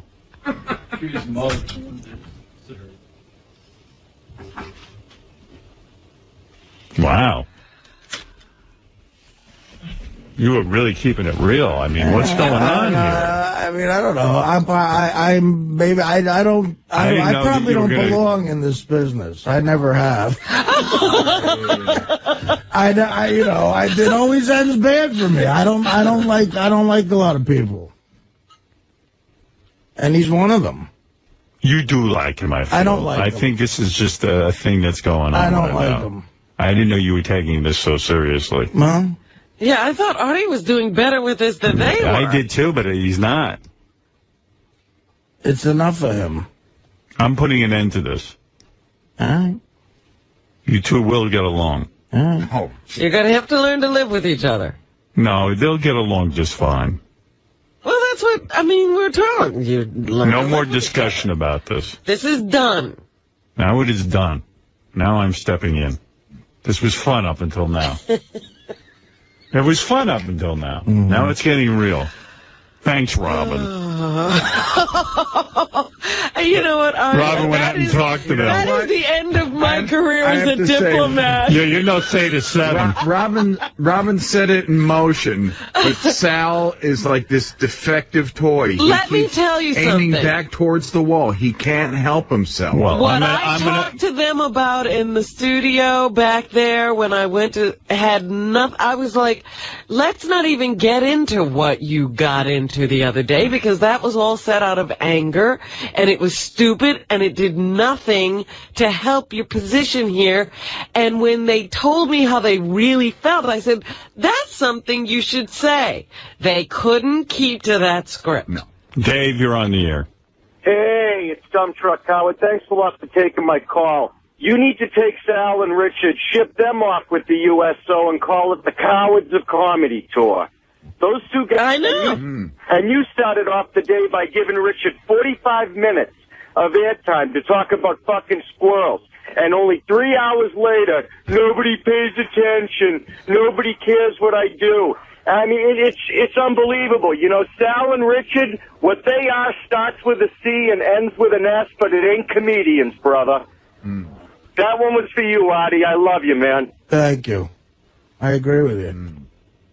Now, what happened? You just quit the show again? No, he said if you want to fire him, he'll go. Why do I always have to fire? Well, I'm sure human resources would do it. Do you want to leave? If Sal's bleeding, do you want to leave the show? I'm sure I might get fired. No, Howard, I don't want to do any of the stupid shit I've done in my life, but it happens. All right? I'm going to settle this right now. I'm going to listen to me. Would you mind? Listen to me. No reflection on you. I love you. Maybe I'm not cut out for this shit. Artie. I should be loading trucks. Artie. I'm going to bring Sal in here now, and I'm going to wire this down. Bring him in. You can't flip out. You got to promise me you're not going to hit him. I'm not promising you nothing. Well, then forget it. That's not. I think we need to give this some time. See, he came in a better He's not position. bleeding. All right. I could settle this in 2 seconds. I could make things better. You want me to make it better? Or not? Do you want me to or not? Yeah, good. All right. Sal, get in here now. Oh, shit. And Artie, but promise me you're not going to hit him with anything. If you're going to do that, I can't bring him in. All right. Bring in Sal. I will settle this. I'm going to make things better. All right. Sal, are you okay, first of all? I'm totally fine, and I understand Artie's anger. What just happened? No, whoa, 1 second here. Don't talk to each other. Don't talk. Let me handle this. Why was he? I don't even know what just happened. What just happened? What set him off? I said I was sorry, and then I teased him again about beer league. Okay. No, it's not about beer league. Right. Well, it's about your phoniness. All right. It's about your insane phoniness. It's not about beer league. I don't, Artie, in Sal's defense, I don't think so stupid. Artie, in Sal's defense, I don't think it's phoniness. I think he doesn't understand how to speak. Mm-hmm. All right? You hear what I'm saying? Mm-hmm. I think you're right in a sense when you call him stupid. He doesn't know how to patch things up. That's why he's having problems with his wife. Well, Man's under a lot of stress. Neither do I, clearly. All right, well, wait a second. I'm going to get to you in a minute. I'm not Mr. sophisticated either. Sal's a little bit retarded. I'm going to be honest with you. I happen to believe he might even be retarded. Not even a little bit, but really straight on retarded. And Sal, I mean that as a compliment. Because you're a high-achieving. You're a high-achieving retard. High-functioning. Artie, I don't think the guy hates you at all. I don't care if he hates. That's it, Howard. We make it too big. I don't care about I know you don't. I just don't. But I want to make it comfortable for you guys to work, and I'm just kidding around. I'm comfortable. I don't work with him. He don't work with me. Okay. Sal, here's the problem. You're rubbing the guy. You're digging him, and you're digging him, and you're digging him. And then he's going at you, and you're going back and forth at each other. Mm-hmm. I happen to know that you guys do like each other. I do know that. I know right now you don't, but up until a few days ago, Art, come on, I know you like the guy. I've never liked him. All right, you really never have liked him? Never liked the guy. I thought he was a creep. I said something about him on the air years ago, and our mutual friend Kamal said, God, that guy Sal is crazy. He wants to kill you. No. And I was like, really? He goes, really? Yeah, you better get on the phone. I never heard a guy so mad. You never found anything? And Kamal put me on the phone with the guy, and when we hung up, I said, wow, that motherfucker's scary. And now I'm working with him. But let me ask you something. Is there anything you like about him? No. Honest to God, nothing. I don't like the kid. You really don't? I don't like him. Wow. It's just you never met somebody you just don't like? Well, you're doing just as well as I did, Howard. You never met somebody you just don't like? That's true. I don't like the guy. There's a lot of people like that in my life. This is not hungry, Artie, saying this. This is... No, it's not I know you're in a bad mood. You haven't had any cake or sugar. No. Cupcakes. Well, that's not... various devil dogs. That's aggravating, but... That is aggravating. Well, you know. This is tough for you. I'd like to eat. All right. 33 past the hour. Sal. Okay, here's what I'm going to say. Sal's crazy. All right. All right. I like Sal, and I love you, and I love Sal. I know you do. I love all you guys that work with I'm not me. asking you to choose any sides at all. I want to tell you something. I I love you all. Artie, you're interested in working here, right? Yeah, I don't know what I'm interested in. Do you hate it? I don't know what When you get depressed, I know you hate it. This is not a time to ask him this question. I hate work. I don't like work. You don't like work. This is too much for you? This is the greatest job ever, but I don't like jobs. Me too. I'm with you. Right. But as far as the job goes, this isn't so bad compared to... It's the greatest job of all time. But I just don't like working. All right. I'm with you. I want to go somewhere and just be by myself. Absolutely. He's back to Italy. Wouldn't we all? It doesn't have to be Italy. It could be the Italian section of the Bronx. No, it could be your new house. You could be hanging out there for a while. I don't. Are you envying Britney Spears' life at this point? But, you know, again, it's probably, maybe it's not even Sal's problem. It's my problem. I have a history of, look, I got You're doing fine. I got arrested, you know, and that was the past. You're doing much better. I've never gotten the proper counseling. All right, you're gonna get it one day. All right, listen. I can't walk around halls in a big corporation for too long. All right. I hear you. You're not a corporate guy. No, I'm not enough. I'm not an anything guy. All right. You're a guy who has grow a beard. Artie does what Artie's going to do. No, listen to me. I'm not even saying that. I just don't. You're not. Maybe it's not Sal. Maybe it's probably me. What do you want me to tell you? All right. Maybe it is. So what I'm saying is, you two guys, listen to me. This will pass. No. Artie, trust me on this. All things change. I don't say you're going to love the guy. I'm not saying that. I'm saying feelings will change. These are very angry feelings right now. This is an open sore. And you know how sometimes open sores heal? This is going to change. What I would suggest is, you give the weekend to cool down. Come back here next week. Let's not even bring this up next week. Okay. Let's make a pact. Yeah, sure. All right? We're going to make a pact. All right. Going to go back. We're going to do the show. We're almost going to pretend that none of this happened. Sure, we'll know in the back of our minds it happened. Sal, I apologize to you. Nobody should have anything thrown at them. That's fine. I understand. My fault. If someone should leave, it should be me. No. That's true. Artie's right. I crossed the line. He crossed the line. I did what AJ did in the sense. If you're willing to. Me. All right. Okay. That was fortunate. I was trying. He tried to hit you, but his arm isn't what it used to be. But, you know, attempted murder is not murder, so. You should be ashamed of yourself for missing. But, all right, nevertheless. Maybe you would have knocked some sense into Let's go back to all of us hating Scott next week. Okay. All right? And then That's much more comfortable. You never gave that up. I never gave that up. No, here's what I'm suggesting. And next week, I say, we give this a rest. It definitely got out of hand, and right. I apologize to the whole show. Fair enough. Look, I apologize too. I didn't mean to throw something at somebody. I understand. But, you know, I don't. It's not going to go away. It's not going to go away. I didn't say it was going to go away. I said we don't need to bring it up next week. These two started this. We understand that. And I want to protect Artie. Yep. And I want to protect you guys.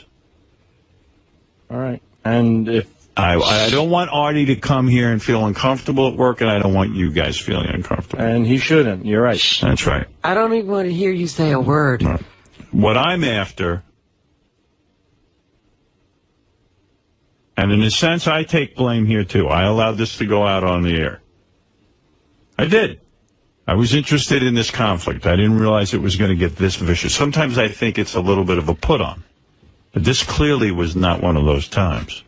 No. Like when Artie says, oh, I hate Sal, I almost still don't even believe it. Right, absolutely. But he's telling me, and he's looking me in the eye, and he's saying, I really hate this guy. This is real. And I am at fault, to both of you, for not realizing how serious this is. And I would take some blame in that, too, because I did not realize it was that serious on Artie's part. Right. I have been involved in many things on the air where I get worked up, but I do have a certain amount of, this is good for showbiz. Right. You see? Now, this has crossed the line. This has gone overboard. And I can't allow that. Now I'm seeing that I'm contributing if I allow this to go on. And we don't want that. Yeah. I am now taking this thing seriously. It's 11:18. I am taking this thing very seriously right now. I really am. Supposed to be on the Adam Carolla show in 2 minutes. Yeah, and I'm being serious about this. I really am taking it seriously. I see that Artie is deeply hurt. I shouldn't have let this go on. And I see you're deeply hurt. I apologize to both of you, if I may. Artie? Not your fault. No, it's my fault a little bit. I take a little bit of responsibility here. Very little, but I do take responsibility. I'll take more because I started it up again. Right. The truth of the matter is, it's a very difficult situation, because if I did what I tried to do, I'd be in handcuffs right now. Right. So, you know. All right, it's different. Listen, I know Robin. Divine providence. I know Robin has gotten into arguments on the air, and I'm very sensitive to the fact that when the argument goes too long, it hurts her. See, but in a way, and I'm very sensitive. Hold it. I survive everything. No, in a you way, do. And Artie will survive this, and Sal will survive this. No, but in a way, I don't trust myself now, because I crossed the line that I thought I would never cross. Shush! Stop talking yourself out Bob of the job. Levy threw a bottle of Gatorade at Ronnie. It's a throw, Artie. You didn't choke me. You didn't lunge at me. you threw something that was around Benji. That's magnanimous of you. Even when I go through I'm not talking. And look up the word magnanimous. Right. You'll see that But Howard, I just have to interject here. Yeah. Even when I'm going through my I'm not talking to that person phase, there's a part of it that I love for the air. Yeah, but I do back it off sometimes, and I'm telling you I'm doing that now. It's not the point. The point I'm just telling you what I do. I'm giving you my responsibility in this. I am telling you that I see here that this is some very raw nerve kind of thing. You might have a cigarette. He doesn't ever back off on Fred. You never notice when Fred's getting really upset. No, I don't really think about Fred. I'm not aware of anything. Go ahead, smoke a cigarette. Give us all cancer. Go ahead. Me first. Yeah. Sal, there's some genuine raw feelings here. And I'm genuinely very, very, very sorry. All right, and I am sorry to both of you. This should not continue. We're done. We're done with it now. Now we're done with it. I'm sorry I threw something out there. That's fine, Artie. I understand, and I get it, and I hope one day we can patch things up, and any way I can help. I shouldn't have thrown anything. Thank you, Artie. And thank you, Sal. I'm sorry I will too, be more Artie, protective. for being a jerk to you. All right. Sorry. Fair enough. All right. He doesn't know what he's being to me. All right. He doesn't know, but he said something very nice. He can't help himself. He complimented you and left, and that was good. I just hate that he thinks this is something about beer league. It's not about beer league. Clearly, whatever it is about, it's enough. It's gone on far enough. I want to see you comfortable at work, and I want to see Sal comfortable at work. And it is my responsibility in this. And I am not doing my thing. I really didn't think it was that intense. No, and it is. Howard, I apologize to you. No, I'm sorry, man. Well, I'm sorry, too. I pushed the situation, too, by allowing it. I did. Artie? Yeah, I pushed the situation. I allowed it to go out on the air. I didn't think you guys were that bitter toward each other. And if you're going to be upset, do it on mic. I'm not upset. And please don't say Artie's a girl. You're telling him he's like me. No, I didn't mean it that way. Cara Buono, the star of Beer League, is in the other room. Is she? Oh, Jesus Christ. What is she doing here? She has a friend who's a big fan. She wanted to tour the studio. Picked a good day. How about a little Biggie Smalls right now, Artie? Look. I just thought of that. That's hilarious. Oh, dear. I hope Cara doesn't throw anything at him. Thank God you're having a cigarette. I think it was that Subutex, personally. Nah, it's been building. Yes, Frank, you're on the air. Hey, Howard, how you doing, buddy? That was the greatest radio ever. Finally, all for your entertainment, brother. Oh, anything for you. Artie, finally, somebody told Sal exactly the way it is. The guy's a creep. I could solve this situation. I've agreed to drop this line of... Yes. I know. And everybody else has to drop it, too. I understand you got to drop it. Artie's clearly upset. Sal's upset. Everyone's upset. And I have to be responsible here. I have to admit I was enjoying the argument, and I realized some real emotions are being touched. And that's not fair. I gotta, you know... Oh, that was real radio. All right, thank you. Been in there. Thank you. If this show were scripted, this would be an Emmy. Of course. And you put it on the line, and I appreciate that. But I'm not looking to drive you. I see this as driving you crazy. Yeah. And I'm not Artie, look at me for 1 second. I'm not looking to drive you nuts. If I did, I apologize. Somebody else did that a long time ago. It's not. I was nuts when I got here. You just need some pussy this weekend, honestly. Yeah. That's what you need. So I may be a doctor. I'm going to write you a prescription right now. Where do you go to get that filled? He knows where to go. I think Brazil. Right to Jessica. Jessica, We need I can take care of that. I can take care of that for him right away. I told you. I don't want this Sal walking around like he's Mr. Victim now all weekend. He's loving this, Howard. And don't censor the show. No. You got to understand something. I got a responsibility to the guys that work here. I understand. Artie's very upset right now. I'll do what I have to. Artie's upset. And I crossed the line. No, you didn't. Artie, you were angry. It's like pounding your hand. Everybody's going to make this like a boo. It's a big deal. It's not. It's over. It's done. Well, he crossed the line, and he knows he did, and Sal knows what happened, and I know what happened. I know, but... I am saying that now we're going to have cooler heads prevail, Artie, and next week we're going to ease into the week. We're going to drop this shit. But listen... We're going to move on. This can't be the whole show. But it was the greatest show on earth. Yeah, well, the greatest show causing Artie over there have a nervous fucking breakdown. Yeah, that's why I owe it to Artie to take care of him. I know we have an FME show to fill. You've got to at least blow Artie this weekend. Now fly in and do it. We can't lose Artie over. Can he come to me? If he can come Artie, can you get out to L.A. for your blowjob? Sure, I'll be on the 2 o'clock flight. I just want to say, I want to say one thing seriously.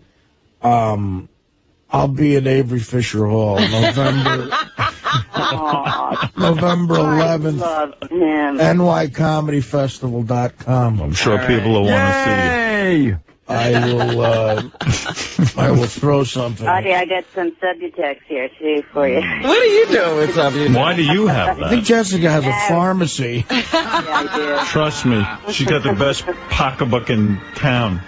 Yes, I do. Thank you, Jessica. All right, I love you, Bye. That's a sweetheart right there offering them. Yes. I'll be in Cleveland December 7th at the State Theater. All right. You okay? Honestly, I know you're upset. Now you're upset. Look, what are you going to do? This is one of those times in life you got to move on.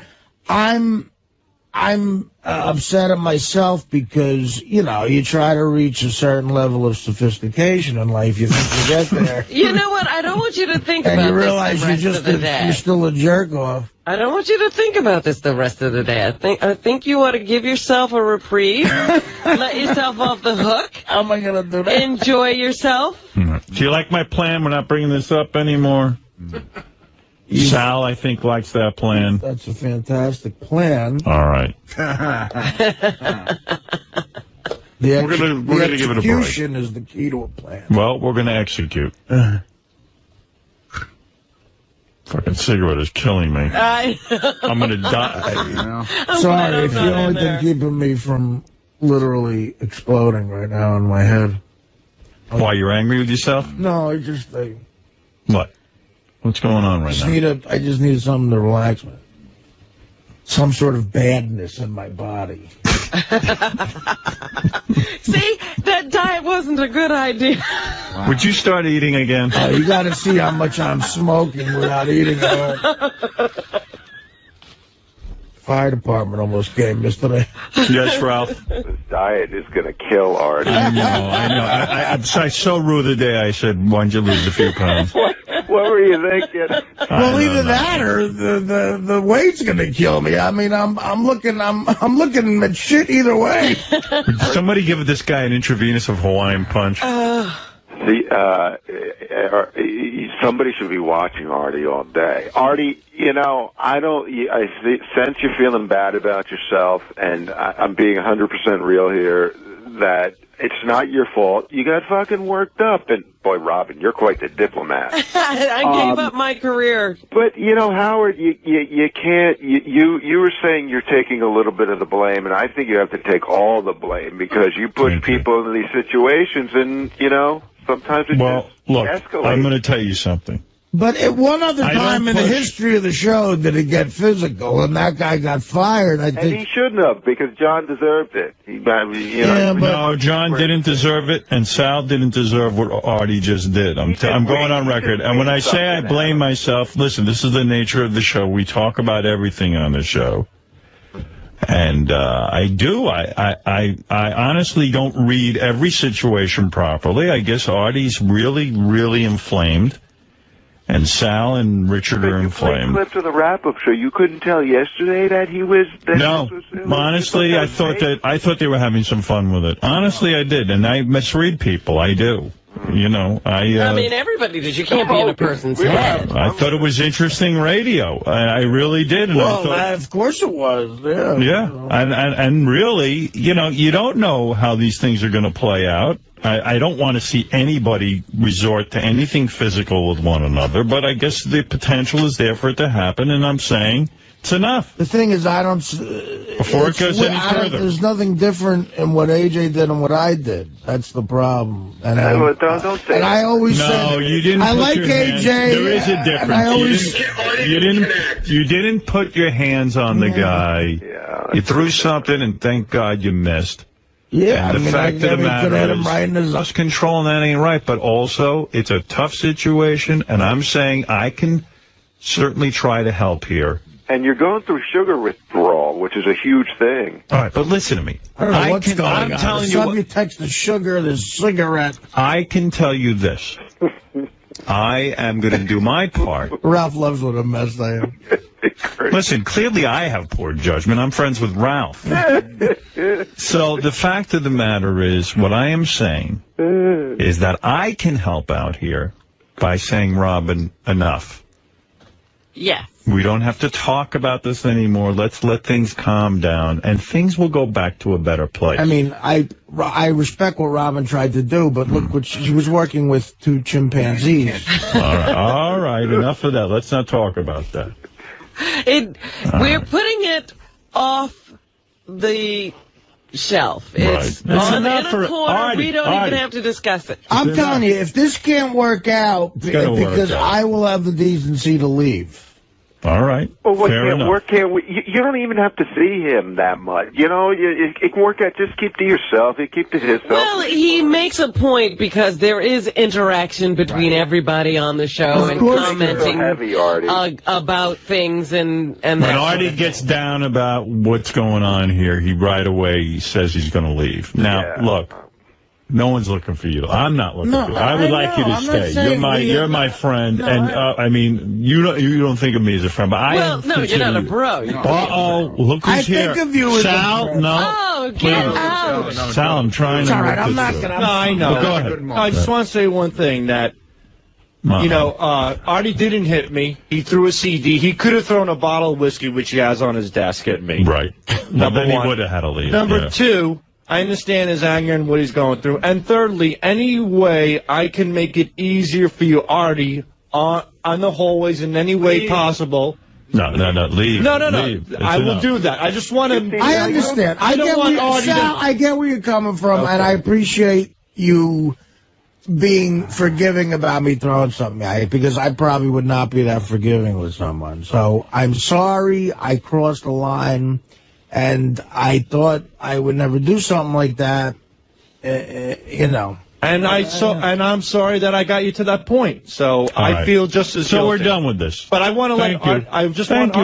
Can I say one thing? I just want Artie to have the peace of mind that any way you want to work in the hallways, and just let me know, and I want to make you comfortable. Just do whatever you're going to do. That's all. You know, Artie can do his thing, you'll do your thing. It'll be fine. Even that's annoying. Got to be annoying to Artie, Sal. Just don't say anything. Just forget, drop. Disappear. I just have a question for you. Become invisible. We're looking for direction out there. So should we not cover this topic at all? Drop it. Time to drop it. Not even let the listen. We're done. No, okay. Time to be done with it. All right. You know what? We heard it. It was very interesting. Yeah, we've wrapped it enough. This is I don't know about you, Artie, but I don't want to hear it. Yeah, I don't want to hear it anymore. Me neither. I think Dump Truck Dave wants to hear it, and he's paying $13.95 a month. What about you know who you got to talk to? Roundtable? See if you can find Gina Gershon. Have her on. What about Superfan Roundtable? Superfan Roundtable? Look, Howard, no. Howard, listen. I've heard enough. Fine. It's not. I need you in top shape. I crossed the line. You can talk about it. I don't give a shit. No. Let me say something here. I've got the answer. Replay the last half hour. No, that's not the answer. The answer is it's enough conversation about this particular topic. I got a half an hour for the wrap-up show. I got This is Slash. the first time I've realized there's Booey.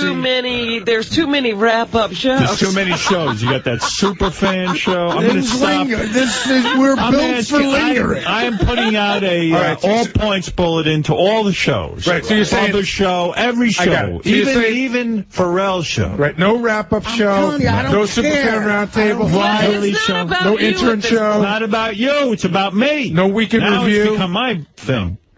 Even Adam Carolla, who is not even part of us. I'm 12 minutes late. I was supposed to call in at 11. Betty, you don't. Kid Chris, no talking about this. You can't censor Howard. I'm not censoring. I'm asking for moratorium and relaxation. I've got two guys here who I value. Truth. I love these guys. Yeah, but Artie's my guy. It's enough already. We heard it. I would say we devoted 3-4 hours to it. It's enough. We pushed all the buttons that are going to be pushed. I'm not into pushing any more buttons. Just think about this guy I value. So right I can't here. ask my hypothetical question. I value the guy. People are paying. Maybe they want to. No, they don't get to say that. I hate doing mornings, and I don't want to get up at 4 in the morning. But it's where the action is, it's where the biggest audience is. Yeah. And otherwise you feel like you're wasting your time if you don't do it in the morning. But with satellite, we run the show 24/7, so this will just keep re-airing. And which is great for the people who come in. And it's also, really, when you think about it, why do I have to go on that early? Because you're going to hear the show at some point during the day. But whatever. This is the demon that you've been. That thing is like destroyed. You must have been dealing with this your entire career. You've been doing the whole. Oh, it's horrible. Really? Oh my God, it's awful. And when I was on terrestrial radio, you get up at 4, and by 6 o'clock, you can't even function. Like you go to bed. And if you don't, your voice is shot. It's a whole thing. And you need to come on. You need to be funny and witty, and you got to be on top of your game. And it's completely neurotic. Getting the sleep out of your eyes and trying to It hasn't been easy. It's been a real nightmare. Thank you for doing this. Thanks for having Really. us. Thank you, Avril. So nice to meet you. Yeah. Real pleasure. Hope you guys had fun. So, Avril, during the interview today with Howard, you talked about how you've been singing since a young age. You hit worldwide fame at a very young age. Throughout all the interviews you've done over the years, how does Howard stand out? What separates him from the pack? What I thought was different with Howard's interview, and I actually really liked it, is that when he'd asked the question, he actually really wants to know the answer in depth. And so, he kind of kept going back to it, he's like, how did you really start singing? I kind of gave him my answer that I give everyone at first, but then he was like, no, really, how did you really get your start? And so I actually got to really talk about that, what it was like growing up and where I started singing. And people don't really, give you that time to, and really necessarily always want to know that stuff. So there was a lot of depth to the questions in the interview. And I thought he was really pleasant, and I thought it went really well, and I felt really comfortable, and I had a really good time. That's awesome. And now I'm excited to see my gift bag. That's nice. Here? Did that differ from what you thought prior to going into the studio this morning? I mean, I personally had a good feeling about it. I was like, oh, it's going to be cool. But everyone around me was like, it's Howard Stern. You better go online and look at all his interviews. And I was like, yeah. My publicist was like, you better go online. And I'm like, yeah, I looked at them. She's like, I was just get her off my ass. But I didn't. I just showed up literally. Do you remember I said that on the phone call? I was like, yeah, I watched the email you sent me. And I was just get her to stop talking. But no, I was like, I like just showing up and being real, and I don't need to, you got to be honest and you got to be yourself, and he made me feel really comfortable, and I had fun. I want to come back. That's awesome. It's cool. Well, thank you so much, Ariel, and good luck with the new album. Thank you.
Piers Morgan. I've come here to see my old friend Howard Stern.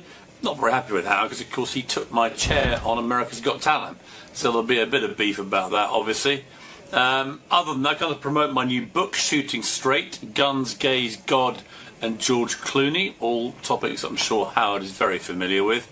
And it should be the normal Howard scenario. He plies me with free gifts and then he rips me to pieces live on air. I'd have it no other way. Particularly enjoy the cupcakes. Do you think that gift bag is a way of him trying to lull you to sleep prior to the Yeah, it's like the executioner giving you a last meal. It's just rather nice of him. At least I know however bad it gets in there, I walk away with some swag. Some Howard swag. So how bad can life be? It's win-win. It's a win-win. And that's with always with this show. I'm British, so nobody in Britain will ever hear this. It doesn't matter. We'll see you in the studio, Piers. Cheers, guys. Piers Morgan has his own talk show on CNN. I'm going to tell Piers his two best moments, in my opinion. On his talk show? Yeah. He works for CNN. Hey, Piers, looking good. Good to see you. I saw Piers the other night, but Where? I don't think he saw me. Where'd I was you at see him? CNN. Oh, right. Well, you passed him in the hall? He ran into where I was sitting for a moment and then ran out.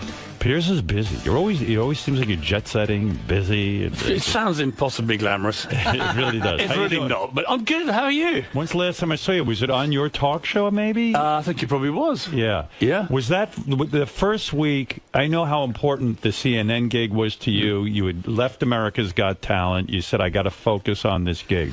The first week you go on the air is the biggest pressure because everyone's judging you. And the getting a guest is so damn difficult. You could probably write a book just about getting Oprah as your first guest. Yeah, right? I virtually did. How did you? I know. How did you get Oprah? By the way. Well, it's like, I mean, as you know, you get guests, big guests, in the most unlikely way. So I was staying down at a hotel in Los Angeles, at Beverly Wilshire, where I lived for a couple of years. And did CNN say to you, "You've got to get a big guest"? Yeah, but listen. I knew the pressure when I was sort of thinking, "Oh, this is all going to be a bit of fun." Replace Larry King, blah blah blah. I remember January the 1st, 2011. 7, walking to Times Square, heavily hungover after a big night at the Monkey Bar here in New York. And what do you drink at the Monkey Bar? This is a good story because I was with Andrew Lloyd Webber's daughter, Imogen, who does cute, a lot of, right? Very cute, and does a lot of TV in America. And isn't she like incredibly good looking? Like really, I think right up your alley. Is how I would describe it. I forget where I saw her, maybe on a 60 Minutes piece or something like that. She does a lot of stuff like that. Yeah. Very, very, very smart as well, and I know her dad very well. Anyway, to cut a long story short, she got her dad's wine stash. So her dad moved apartments in New York, but left his wine cellar. Now, Andrew Lloyd Webber, for anyone who knows, has one of the greatest collections of French Bordeaux and Burgundy in the world. Because he's a super wealthy man, can afford any bottle of wine. Billionaire, got all the wine you want. I love French wine. So I said, here's the deal, Imogen. I'll throw the party, you're supplying the wine. So she turns up with this 1982 Chateau Latour, all this amazing stuff. So we have the most fantastic night of an orgy of gluttony. When you say an orgy of gluttony, how much wine do you drink? Do you drink 2-3 bottles? Well, through the week, I might have 1 glass a night when I get back from work, because you can't do this kind of job, as you know, hungover or even inebriated. And because you have to be prepared for your job. Right. You do. Right, you have to. And anyone who's any good at it knows that. But at the weekend, when I'm unleashed on a Saturday night, I can, I'm a typical Brit. Right. 1 bottle slips down nicely. Second one comes along. What I found in America is when you order the 3rd bottle of wine, if there's no more than 2 or 3 of you sitting there, they start calling the Betty Ford Clinic. And ambulances start arriving outside, and it's like, oh, okay, we got the heavy boys in tonight. And you're talking about bottles of wine that are worth like thousands of dollars, yeah, right? I mean, the 82 Latour would be, like an 8-gram bottle of wine. Can you tell the difference? Because I've been treated by people to great wines, and sometimes, like, honestly, I don't think I know the difference between Boone's Farm and I have a reasonably good palate, but the reality is, if you know what you're doing with French wine, if you go to Paris or you go to Nice or somewhere, and you know what you're talking about, which I do to a tiny degree, you can buy a bottle of wine for $30, and it's just as good. It's going to taste like an 82 Latour. So when the pressure's on, how come CNN does it? Like, they don't say, hey, we'll go get you your first guest. Well, they give you a lot of bookers who are all obviously well-paid booking teams. I've got a load of bookers, but the pressure was building. We got to I remember about December the 20th. We were on air January the 17th. Obviously, everywhere was shut down for 2 weeks for the holidays. And we had nobody. And I was thinking, this is an absolute disaster. Now, I had a way into Oprah. I thought, I've got to get Oprah or Obama. Obama said no. Right. I said, right, we've got to get Oprah because she's just a global figure. The show airs globally. It's a great name. By pure bit of luck, the general manager of the Beverly Wilshire in L.A., a guy called Rada Aurora, I bump into him. He's a good friend of mine. He said, how are you getting on? I said, well, not great. I haven't got any really big starting names. And he said, what about Oprah? And I said, well, I don't have any way in. He said, look, Gayle King's a friend of mine. I know Oprah. They're in town, all right? Drop them a line. So I dropped Gayle a line, and Gayle and I became best buddies for the next few years. So the way to Oprah is Gayle King. Who I didn't know, but Gayle became the gatekeeper. Right. And Gayle worked on Oprah so brilliantly that when she finally confirmed that Oprah was going to do the show, and I got a note back saying we're on, when Oprah walked through the door, I remember this, Gayle was behind her to do the interview. And Oprah said, remind me again why I'm doing this, Gayle, as she walked in. And Gayle said, well, Piers seems he's a really good interview. She said, have you ever met him? And she said, I've never met him. How do you know he's a good interview? What are we doing here? It suddenly dawned on her that she had been played. Yeah. That's the shitty job, because that's the shitty aspect of your job. Because really, in a celebrity-driven show, you can't come up with an Oprah every friggin' No, you can't. No. Although, to be fair, I had an even bigger star the next day for the second show. That's right. You had me. The great king of all media. I had a good time doing your show. Yeah, it's fun. We'll come back. Yeah, I know. You know what? It's funny. I just heard from Letterman even again. And you know why I love David Letterman? I have a special place in my heart for him. Because when I was like a local disc jockey in New York, just first got here, nobody gave a shit about me. And he gave me a national audience. He would put me on his show. Yeah. But, it's... It's a funny thing with talk shows. If you go on them too much and you're too available, I feel you just kind of out. No one gets excited when they see you don't need publicity. That's not the reason you would do stuff like that. Yeah, I think I'm better off without the publicity. Yeah, you control your own on here. That's why I listen to it. So are you still enjoying the job? The part that I hate about a job like yours, and I told you this when you first took the job.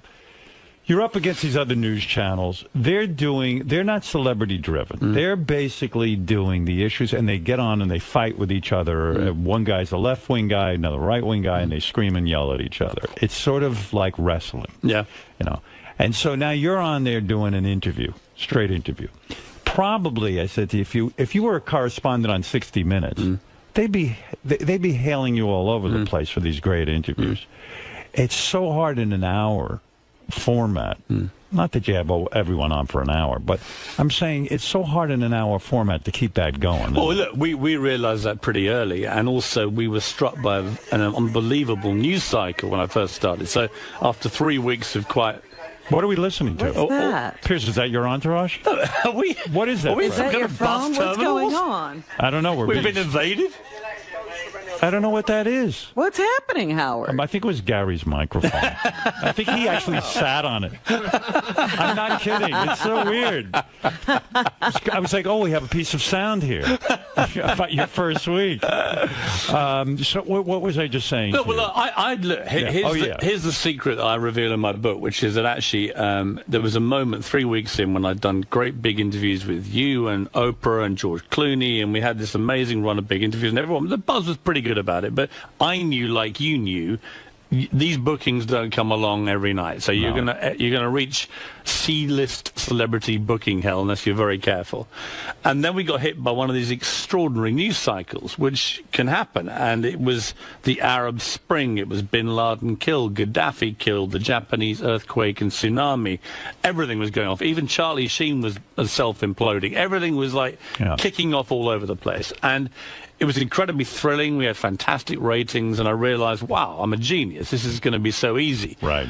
Then we had a lull of about 3 months, and what I discovered about CNN is that it has this amazingly brilliant brand as the leader in news, breaking news, but that can also be a bit of a curse when there's not much happening. I know. Because when the news stops, CNN's ratings tend to collectively come down, and when it starts again, up they go. I think you're way happier covering a big news story than you are doing a celebrity interview. Well, it depends on the celebrity. I mean, look, I've had interviews in recent weeks.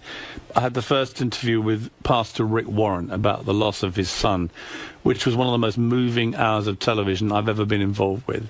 I had an hour with Bill Clinton, which was always fantastic, and he was terrific. I've had some great interviews recently, but if you ask me, as a former editor of a daily newspaper, like any journalist, like anyone who's been a reporter, what is it that really gets your juices flowing? It is being at the center of things when a massive news story breaks. The difficulty is, that they don't happen that often, and you have to, in the meantime, make the show as compelling as you can. What I tried to do is mix it up, have a bit of news, a bit of debate, whichever big, relevant, to the moment celebrities you can get in. But it's not easy. When you're sitting there interviewing a guy, and you just, like, even if it's Bill Clinton, and who's a fascinating guy, but let's say he's droning on about his latest initiative or something like that, are you sitting in your head going, because you know television and newspaper editing, do you just want to say, oh, shit, just shut the fuck up? Because you can feel the TV's turning up. Because if you got a guy on there who drones, you're screwed, right? There was a guy, I told this story in the book, that one of the more difficult moments like that was when I had to interview the Prime Minister of Tunisia, who was the stand-in Prime Minister at the time. Now, here was the slight problem. It was a pre-tape, thank God.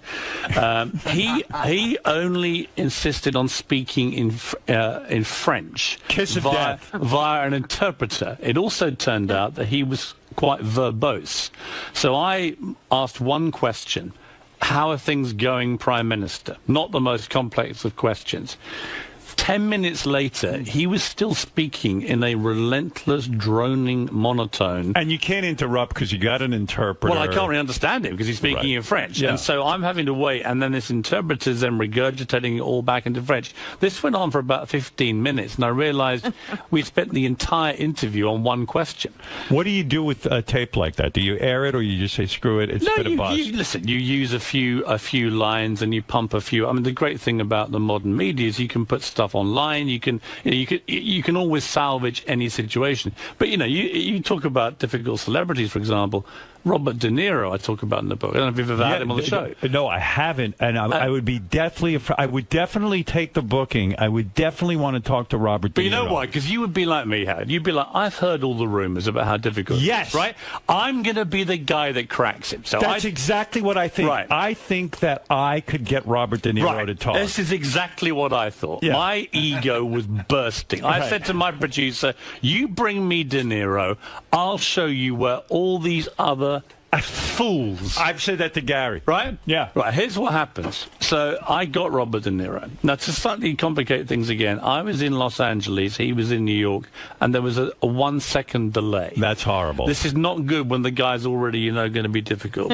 Robert sits down, and I say, hey, Robert, how are you? And we thought it would be funny to throw a scene at the top of him from the Fockers movie, which shows, I think, him wearing a pair of fake breasts. Now, you might think a disrespectful start to an interview with a great movie star, but it was his movie, and he was proud of it. Fun, yeah.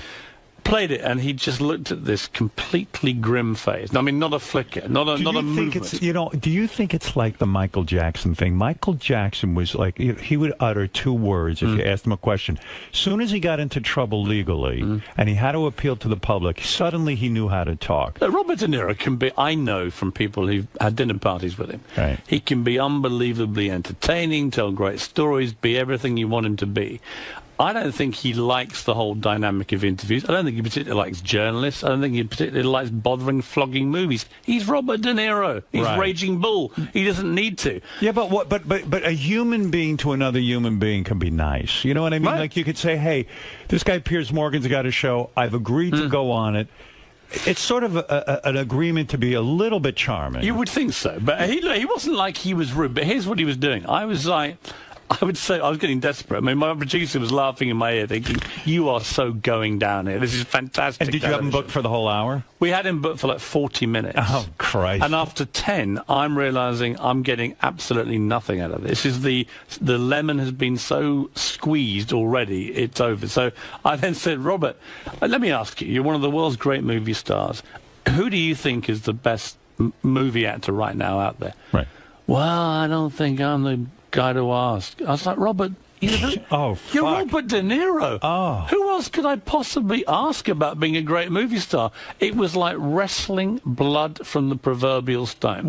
Do you get the flop sweats on that stuff? Yes. I mean, you just know it. And yes. And you're live, and you're in front of a television audience, which is even worse. It was just one of those things when, at the end of it, I said, well, thank you so much, Mr. De Niro. I said, I really enjoyed it. And he chuckled wryly and said, really? I said, no. Well, no, I didn't. You know what? It's been a challenge. Why do you think that's a sadist in him? He wants to torture these journalists? I think a little bit, because I think if he wanted to give more, he could. Do you ever want to say to him in the middle of the interview, why did you agree to come on my show? Like you obviously don't want to answer a question. I think that I actually felt a certain respect for the fact he was Robert De Niro. But the contrast between him, say, and someone like Morgan Freeman, who came in for an hour, could not have been more brilliant. He was outrageous about politics and the Tea Party. He was brilliant on storytelling. He talked about the joy of movie acting, what it means to be an actor, which actors he loves. Everything about that hour, as it was with Jeff Bridges and other people, was just magical television. You just can't really guess. You know, someone said to me, when I didn't have any pre-knowledge, De Niro, Morgan Freeman, I don't know. You just put it's potluck. potluck. Yeah, it is. And it's a lot of pressure to be live and sort of rely on your guests to at least do 50% of the work. Yeah. And when they don't, I don't know. It's just such a weird thing, that whole De Niro thing. But see, when they do, like there's a moment, you mentioned Bill Clinton. Right. It was the second time I'd interviewed him, and I met him at a party the night before, the Clinton Global Initiative, which he puts on. And the deal was I was going to moderate a panel with his daughter Chelsea and some world leaders, and in return he'd give me 20 minutes, say. Right. In the end, we got nearly an hour with him. But at the party before, it was the day Bono had done that brilliant impression of Clinton. So I said to Bill Clinton, do you do a Bono by any chance? And he didn't say yes or no, but he looked at me in a way that suggested, damn right I do a Bono. So I was like, well, if you do, come prepared. So we had a big live audience. It was a big thing, big hall.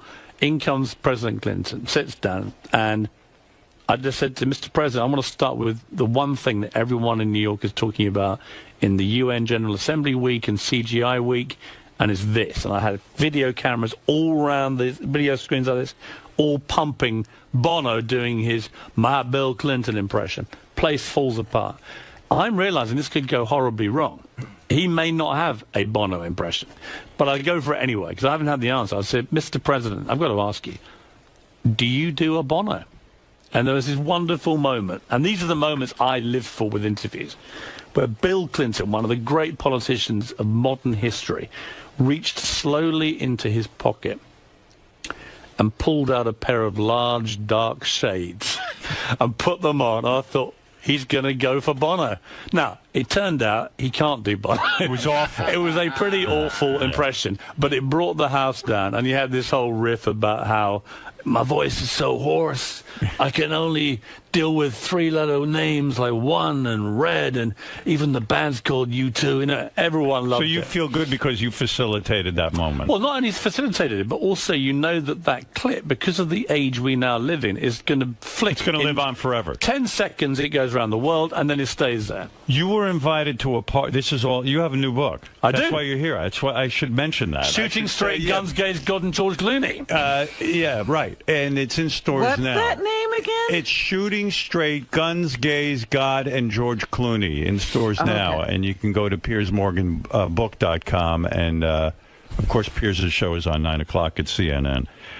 You mentioned the book. You'll do anything for a guest. You're at Barbara Walters. Barbara Walters had some sort of party, right? And you she thought it was incredibly rude. Who was the person you went up to at Barbara? It was in the middle of the Egypt uprisings, and I was a bit late, so she prepared this private dinner party. When I get Was it there, a private dinner party for you? Yes, it was in my honor. It was like a welcome to CNN and New York, and I didn't think who would be there, and I rang and said I'm running late because of the Egypt uprising. I got there at 10 o'clock to find Michael Bloomberg, Nora Ephron, Woody Allen, and Sun Yi. Wow. It was like an amazing collection of the most high-powered New York socialites imaginable, and there's only about 15 of them. Yeah, and you're like, hey, I could book my whole show here. Well, I'm thinking this is a target-rich environment. You know, I don't look at a room like that like normal people. I look at it and think, boom.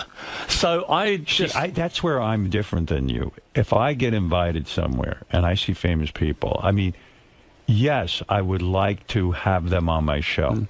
Like Jimmy Kimmel's wedding, I met Jennifer Aniston. I would love to have Jennifer Aniston come on the show.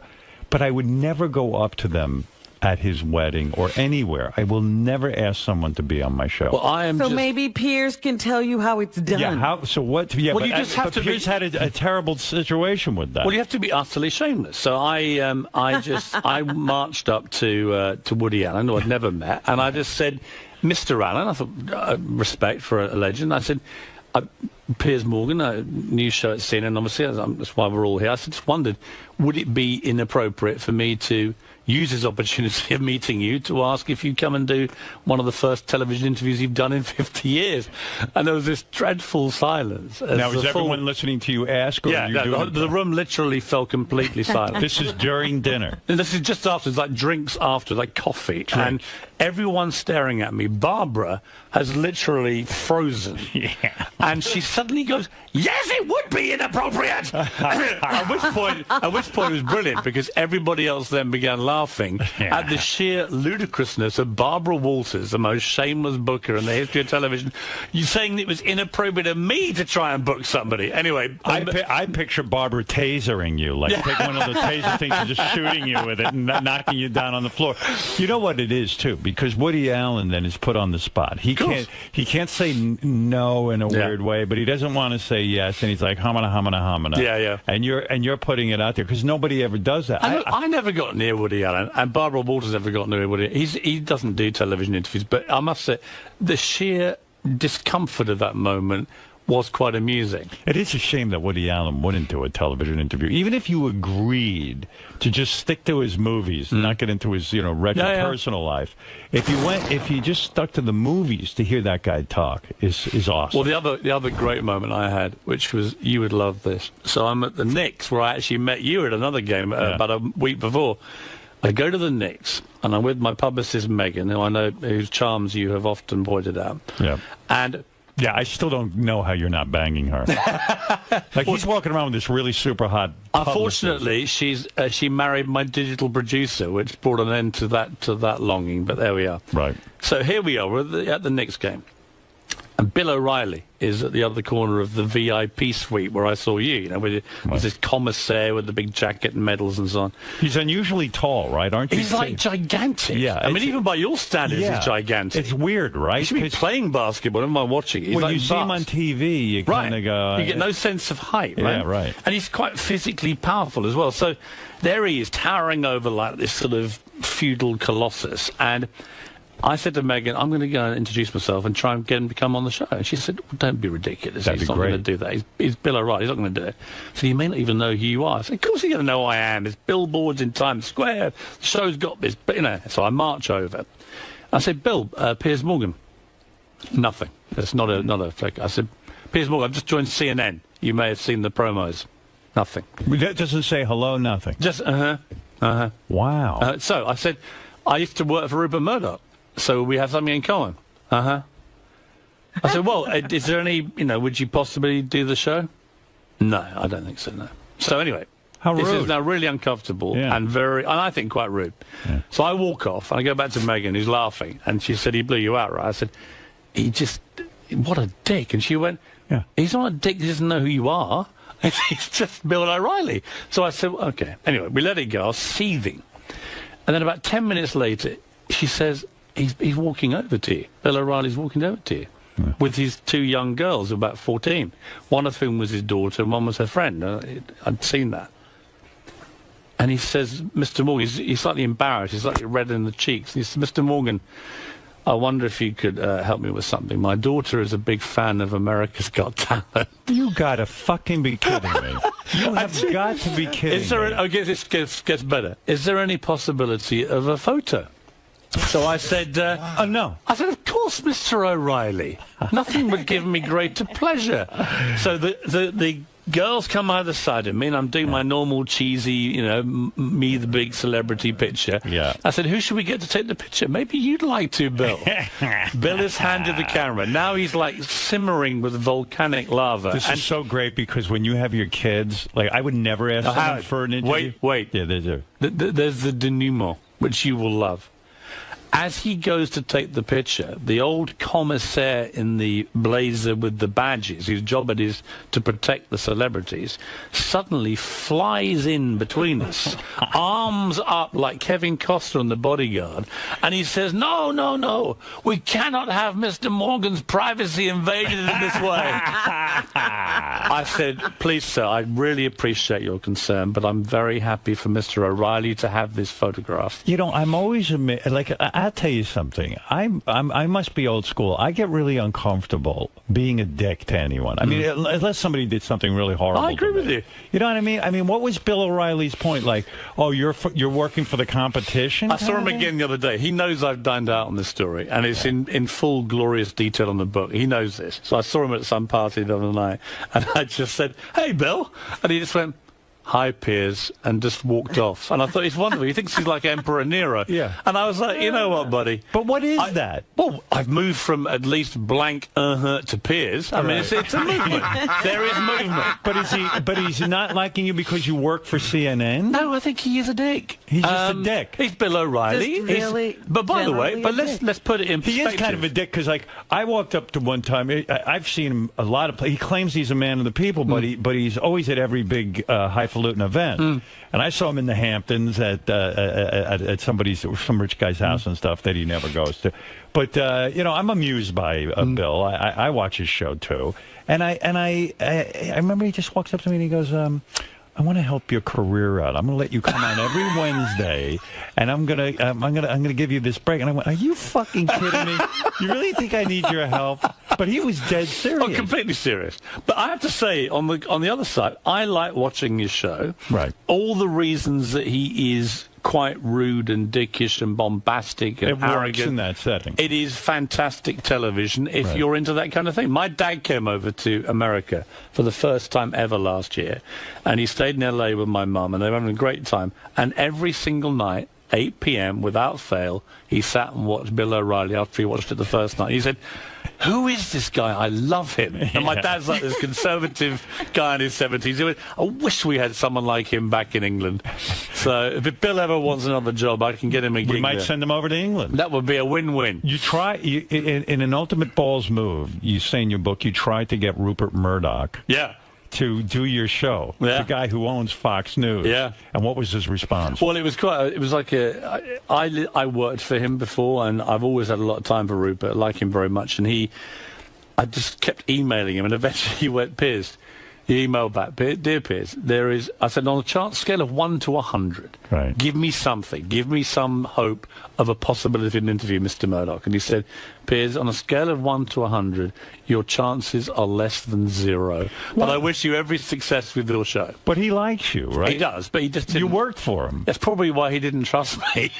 What was the fallout from? Do you address that in your book? All the fallout from you, with the Rupert Murdoch scandal? Yeah, I do address it because it was a bit like for me, it was like the Ghost of Christmas Past banging on the door. I hadn't worked in Fleet Street, the British newspaper industry, for nearly 10 years. They were trying to accuse you of being involved in this wiretapping. Right, the phone hacking scandal and so on. Yeah. To which I have always said, I never hacked a phone, never told anybody to, never asked anyone to, never been involved in it. So you were shocked by all of that? Well, I wasn't shocked that I was dragged into it because I edited 2 big tabloids in Britain for 10 years, and this covered that period.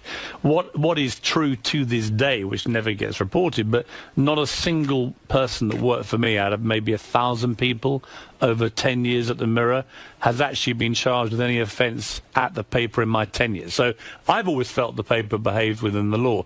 But clearly other papers were up to some stuff, and it was unacceptable. But don't you think Rupert Murdoch owed you something of an interview? Well, it's funny. So we cut forward to the Oscars red carpet last year, and he's still with Wendy, his wife then. Right. And as they walk down, I'm doing the live red carpet for CNN, and I see Wendy, and I said, "Wendy, can you get Rupert?" So she taps him on the shoulder, he looks over, laughs, and then he comes over. So my chances of less than 0 have just propelled to this is going to happen. I did a very funny interview with him, 2-way on the red carpet, and eventually I said, "But Mr. Murdoch, I can't let you go without asking you this." I said, how do you feel about the fact that CNN's now on the rampage ratings-wise, and clearly Fox is in big trouble? And he just looked at me, burst out laughing, and went, "I'm relatively comfortable, thank you, Piers." But I've done a lot of time for him. He's a very polarizing figure, but he was very, very good to me. He took me when... Did you spend personal time with him? A lot of personal time with him. And did you go on the yachts and the whole thing? Well, when I got the job was an amazing story. When I was 28 years old, I was editing the equivalent of page 6 on The Sun, the bizarre gossip column, and had very little experience other than that. I got a phone call, and it's Rupert Murdoch wants to see you in Miami. This is in 1994. And I get flown that day, first class to Miami, and I'm told to meet him in the lobby of the hotel. And are you like a kid at that point? How old are you? I'm 28 years old. 28 years old. Yeah. And now one of the richest, most powerful newspaper guys at in the world. At the top of his game. That's cool for me. It's like Don Corleone saying to The Undertaker, it's time. And do you think it's going to be a good thing, or are you getting fired? Well, he wouldn't bring you all the way there. I was thinking, why would he fly me out there just to say you're fired? I'm 28. No way. I'm a pop editor. Right. So I get there, and he says, okay, we're going to go to the beach. I said, okay. So we literally, the limo drives to the beach. We get out. He takes his shoes and socks off. So I follow. Is he wearing a suit? He's wearing, no, he's wearing like a jacket and chinos. Yeah. And we then walk for 3 hours up and down Miami Beach together. And what's fantastic, I remember it, because I used to do a bit of TV at the time and promote myself in the column, and it was always me and my mate, some celebrity who'd never heard of me, that I'd rustled up to at a party or something. I was stopped a couple of times on the walk by British tourists saying, all right, Piers, mate, hello, mate, who's your buddy? I was like, if only you had any idea who this guy is. This is the guy who controls your life. This is the most powerful man in the world, arguably. And it was a brilliant masterclass. So that's why I've always said there's another side to Rupert. He loves newspapers, he loves news, he loves television and movies now, but his first love was newspapers. It was a masterclass. It was like... What do you mean? He brought you there to tell you how to do your job? How to be a newspaper editor, without telling me what I was going to be getting. And then he made you the newspaper editor. Well, then he didn't say anything else. We discussed newspapers, we discussed world events, we discussed politics, we discussed show business, all sorts of stuff. And at the end of it, we got back in the car and we went back, and he didn't say anything else. What do you think he wanted to check out, if you were just a good dude? I just thought even that seemed ridiculous. Why would he fly someone like me to do it? I knew something was going on. Anyway, we went to a party that night for Fox affiliates. He just bought the NFL for Fox. And Dave Hill was there. Do you know Dave Hill? No. One of the great unsung geniuses of world television. He came from Australia, rough, brash, Aussie, larrikin type. He went and created Sky Sports in Britain, which was groundbreaking sports television. He then came and created Fox Sports here, again, at this time, groundbreaking television. One of the geniuses, and a lovely guy. So I go to this party that night, and I'm standing next to Dave Hill. And Rupert Murdoch comes along and says, Dave, meet my friend Piers from London. He's the new editor of the News of the World. Oh, wow. Just like that he breaks... That's how I found out. Wow. Now, the new editor of the News of the World meant that I must be made editor at the age of 28 of the biggest-selling newspaper in the world, 5 million copies every Sunday. 28 years old. The oldest newspaper in Britain, 150-odd years old, a piece of absolute British life. And I went home that night and I thought, wow, okay, well, my life, whatever happens, is never going to be the same again. Wow. And it wasn't. That's how he makes the announcement, huh? That's how he told me. Yeah, that's pretty dramatic. Yeah, so it's like with Simon Cowell taking me to America for America's Got Talent. I owe these guys, and I'm sort of the old school loyalty when it comes to that. So when people want to berate Rupert and say he's this, that, and the other, I saw so much else to him, which told me that he was a great guy, loyal guy, smart guy, a magnificent visionary. Now, he's not perfect. He doesn't claim to be. He's not an angel. Yeah, I think a lot of people in show business get pissed off at him because he's probably also the guy who sits there and sticks the paparazzi on them and does all this kind of stuff. But he's also the guy that pays them $30 million a movie. So That's true. You got to take the good with the bad. You got to have the good with the bad. Right. So with all the controversy now, CNN, every day in the paper you'll read you're being replaced either by Katie Couric or some new guy now. To be fair, that has been going on since I started. Is that getting to you at all? No, because I think that...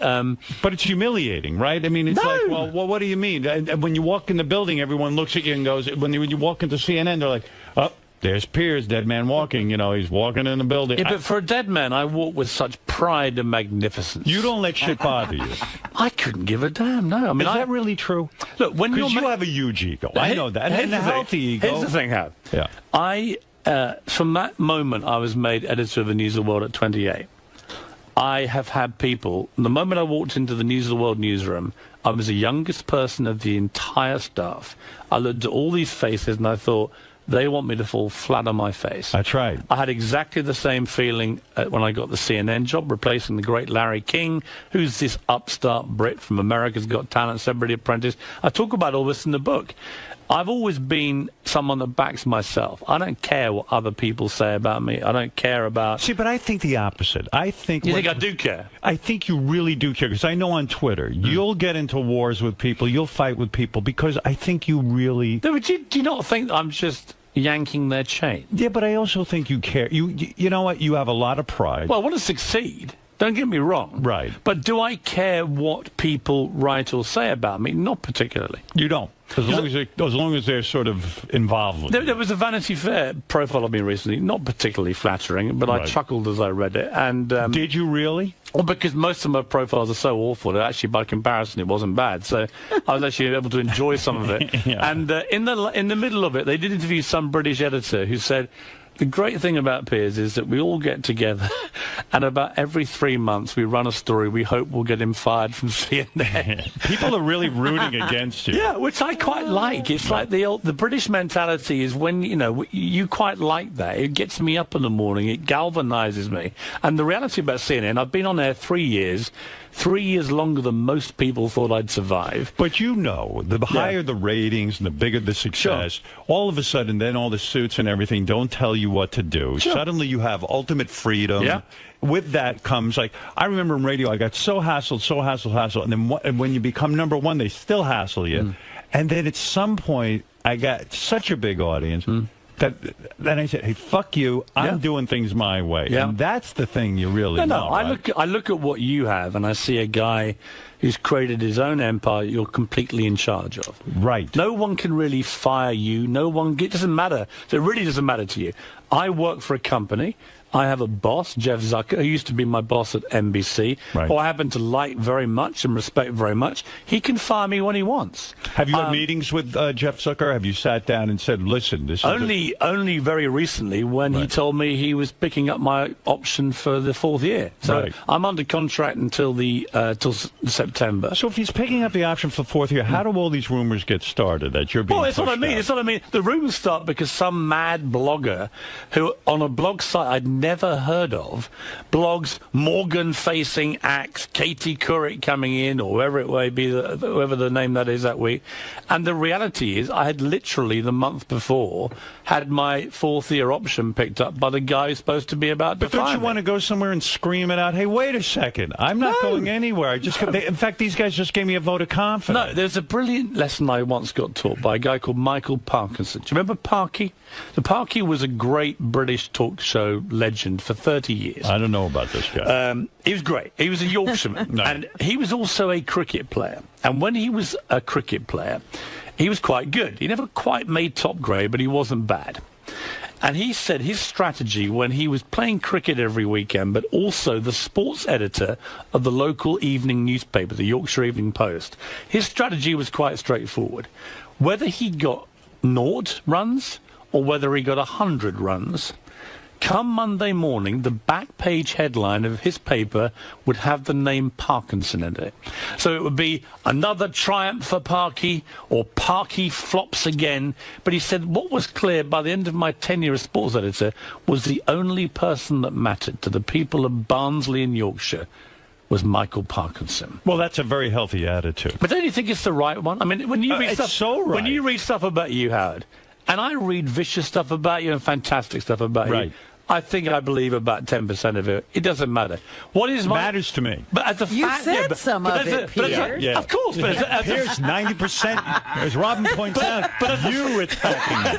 But as a fan of yours, I love the fact that I don't think it really does bother you. It probably annoys you a little bit, whatever. Oh, I get bothered by everything. Yeah, but in the scheme of things, I don't think it dictates the way you lead your life or anything else. It doesn't. It's like having a little ant on a buzzard backside. It's like a mosquito it doesn't going matter. around. It's funny to me. Some people try to get under my skin, and I go, you're like a mosquito to me. It's like I just find you like an annoying itch.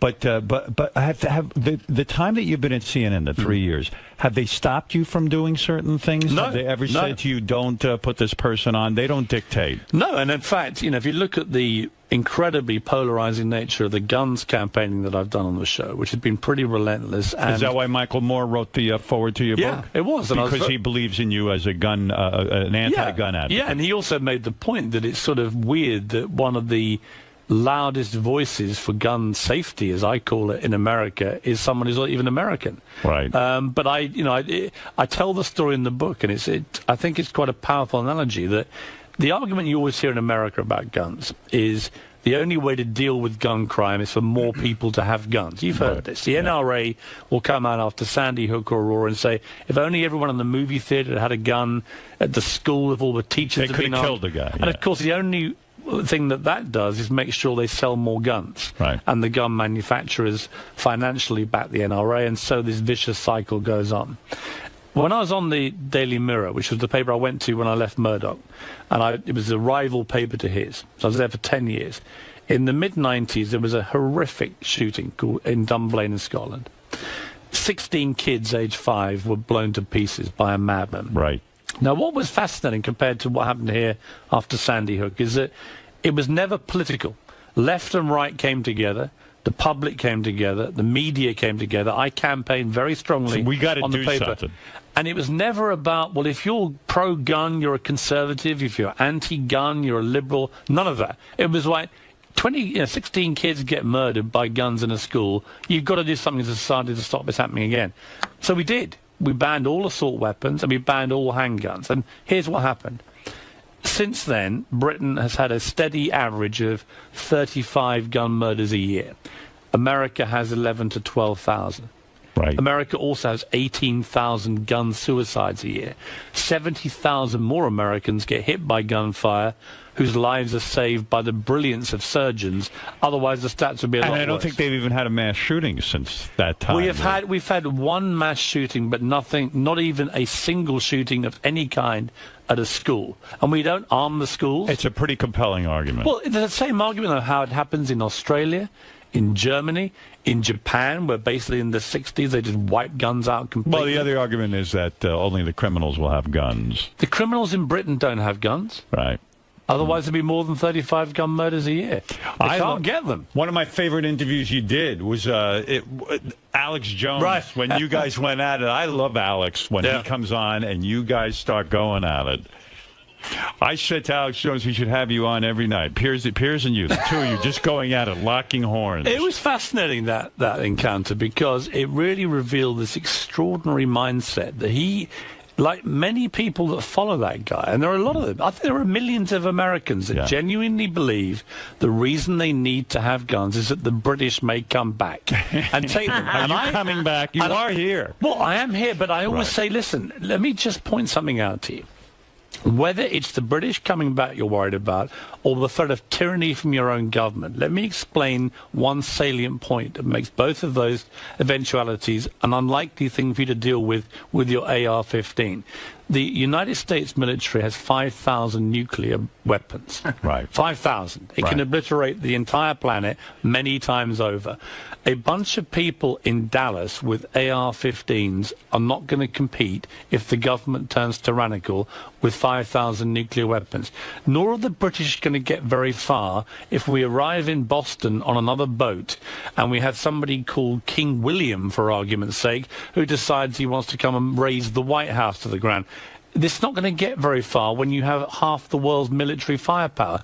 The world has changed. America should feel more confident in itself, I think, that it doesn't need to have so many guns in circulation. Does it drive you crazy when you have a guest like that who will not even let you have a dialogue with him? Or do you, No, I liked it. You liked it. You did like it. I liked it because you know, and I know, it was fantastic television. And what about when you had Robert Blake on? Another one of my favorite interviews that you did. Yeah. Robert Blake is among the best talk show guests ever. He was fucking pissed at you. Yeah. He had decided that you were out to get him. Yeah. And he was just going off in a very paranoid way. Were you nervous during that? I mean, did you think the guy was going to slug you? Well, it was quite interesting because I didn't actually know, and he'd never been, as he put it, on the stands. I was now asking him questions 10 years later that he'd never been asked before about the death of his wife, who, to be fair to him, had been married 10 times before. It was all very messy, all very complicated. Who the hell knows? You know, he got off the criminal rap. He was found guilty on the civilian one. But his life had been wrecked by it, and he was raw. And there was a moment he took his jacket off, and we have 4 security guards in L.A. where it was. And they move in.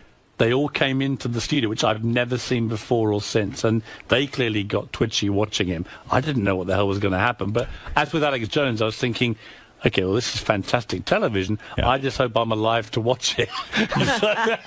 You appreciate a guy like that much more than De Niro. I'd rather have Robert Blake any day than De Niro. Any day, because it was a compelling... Even though you might die. Right. Well, yeah, because, what a way to go.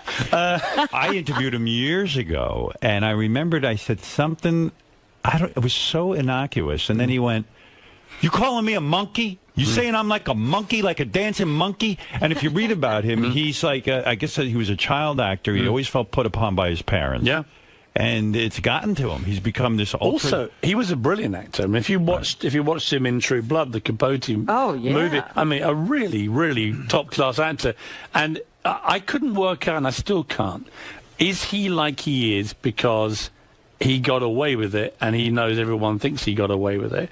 Or is he like he is because he didn't kill his wife? One of her previous 10 husbands did it and blamed it on Blake, and he is burning with resentment that his life and career went up in smoke. I don't know the answer to that. Right, and that's all you were saying to him. You say, I don't know anything about you. I'm trying to interview you. But he took that. He just felt you were the enemy. And he and Charlie Sheen were the two most electrifying for that. I mean, Charlie Sheen was live at the height of his mania. There was a comical moment when... Yeah, you got a hold of him when it was like Charlie Sheen fever in this country. Yeah, I rang him up. Somebody got me his number. It was at the time when he was really exploding. And there were a couple of trailers, promos for interviews he'd given to ABC where he looked terrible. They'd stitched him up, and I knew they'd stitched him up. So I rang him up, and I hadn't seen Charlie in 20 years. And I said, "Charlie..." Actually, one of the goddesses picked the phone up, which is always a good moment. And I said, "Can you get Charlie on the phone?" And he came on, and I said, "Look," and I said, "here's my pitch. You can wait for these interviews to come out tomorrow, but you know already from the promos they've stitched you. Or you can come on my show tonight live. I'm in LA, I'm 20 minutes away, and we can just do it live, right?" And he said, "Okay, I'll be there." And I said, "Charlie, you're a bit unpredictable at the moment, so how do I know you're going to turn up?" He went, "I swear on my kids' lives, I'll be there." I said, "Good enough for me." That's not even good enough for me, but go ahead. 5:55, so we're in LA, so it's 3 hours behind New York time. It is 5 minutes to airtime. There's no sign of Charlie Sheen. Oh, shit. I'm standing outside. I'm made up. I've got my earphone on. I'm sweating. We have no plan B. I'm like, this is just... Anyway, we hadn't even promoted it. It was so unreliable. At 5 minutes to, he turns up in this giant Maybach car. Wow. And out get the oddest-looking entourage you have ever seen. And in the middle of it is Charlie Sheen smoking a cigarette, booming towards me, saying, "Calm down, dude. We're gonna win. Let's go win." So we walk in, and off he goes, and it was sensational. It was raw, electric.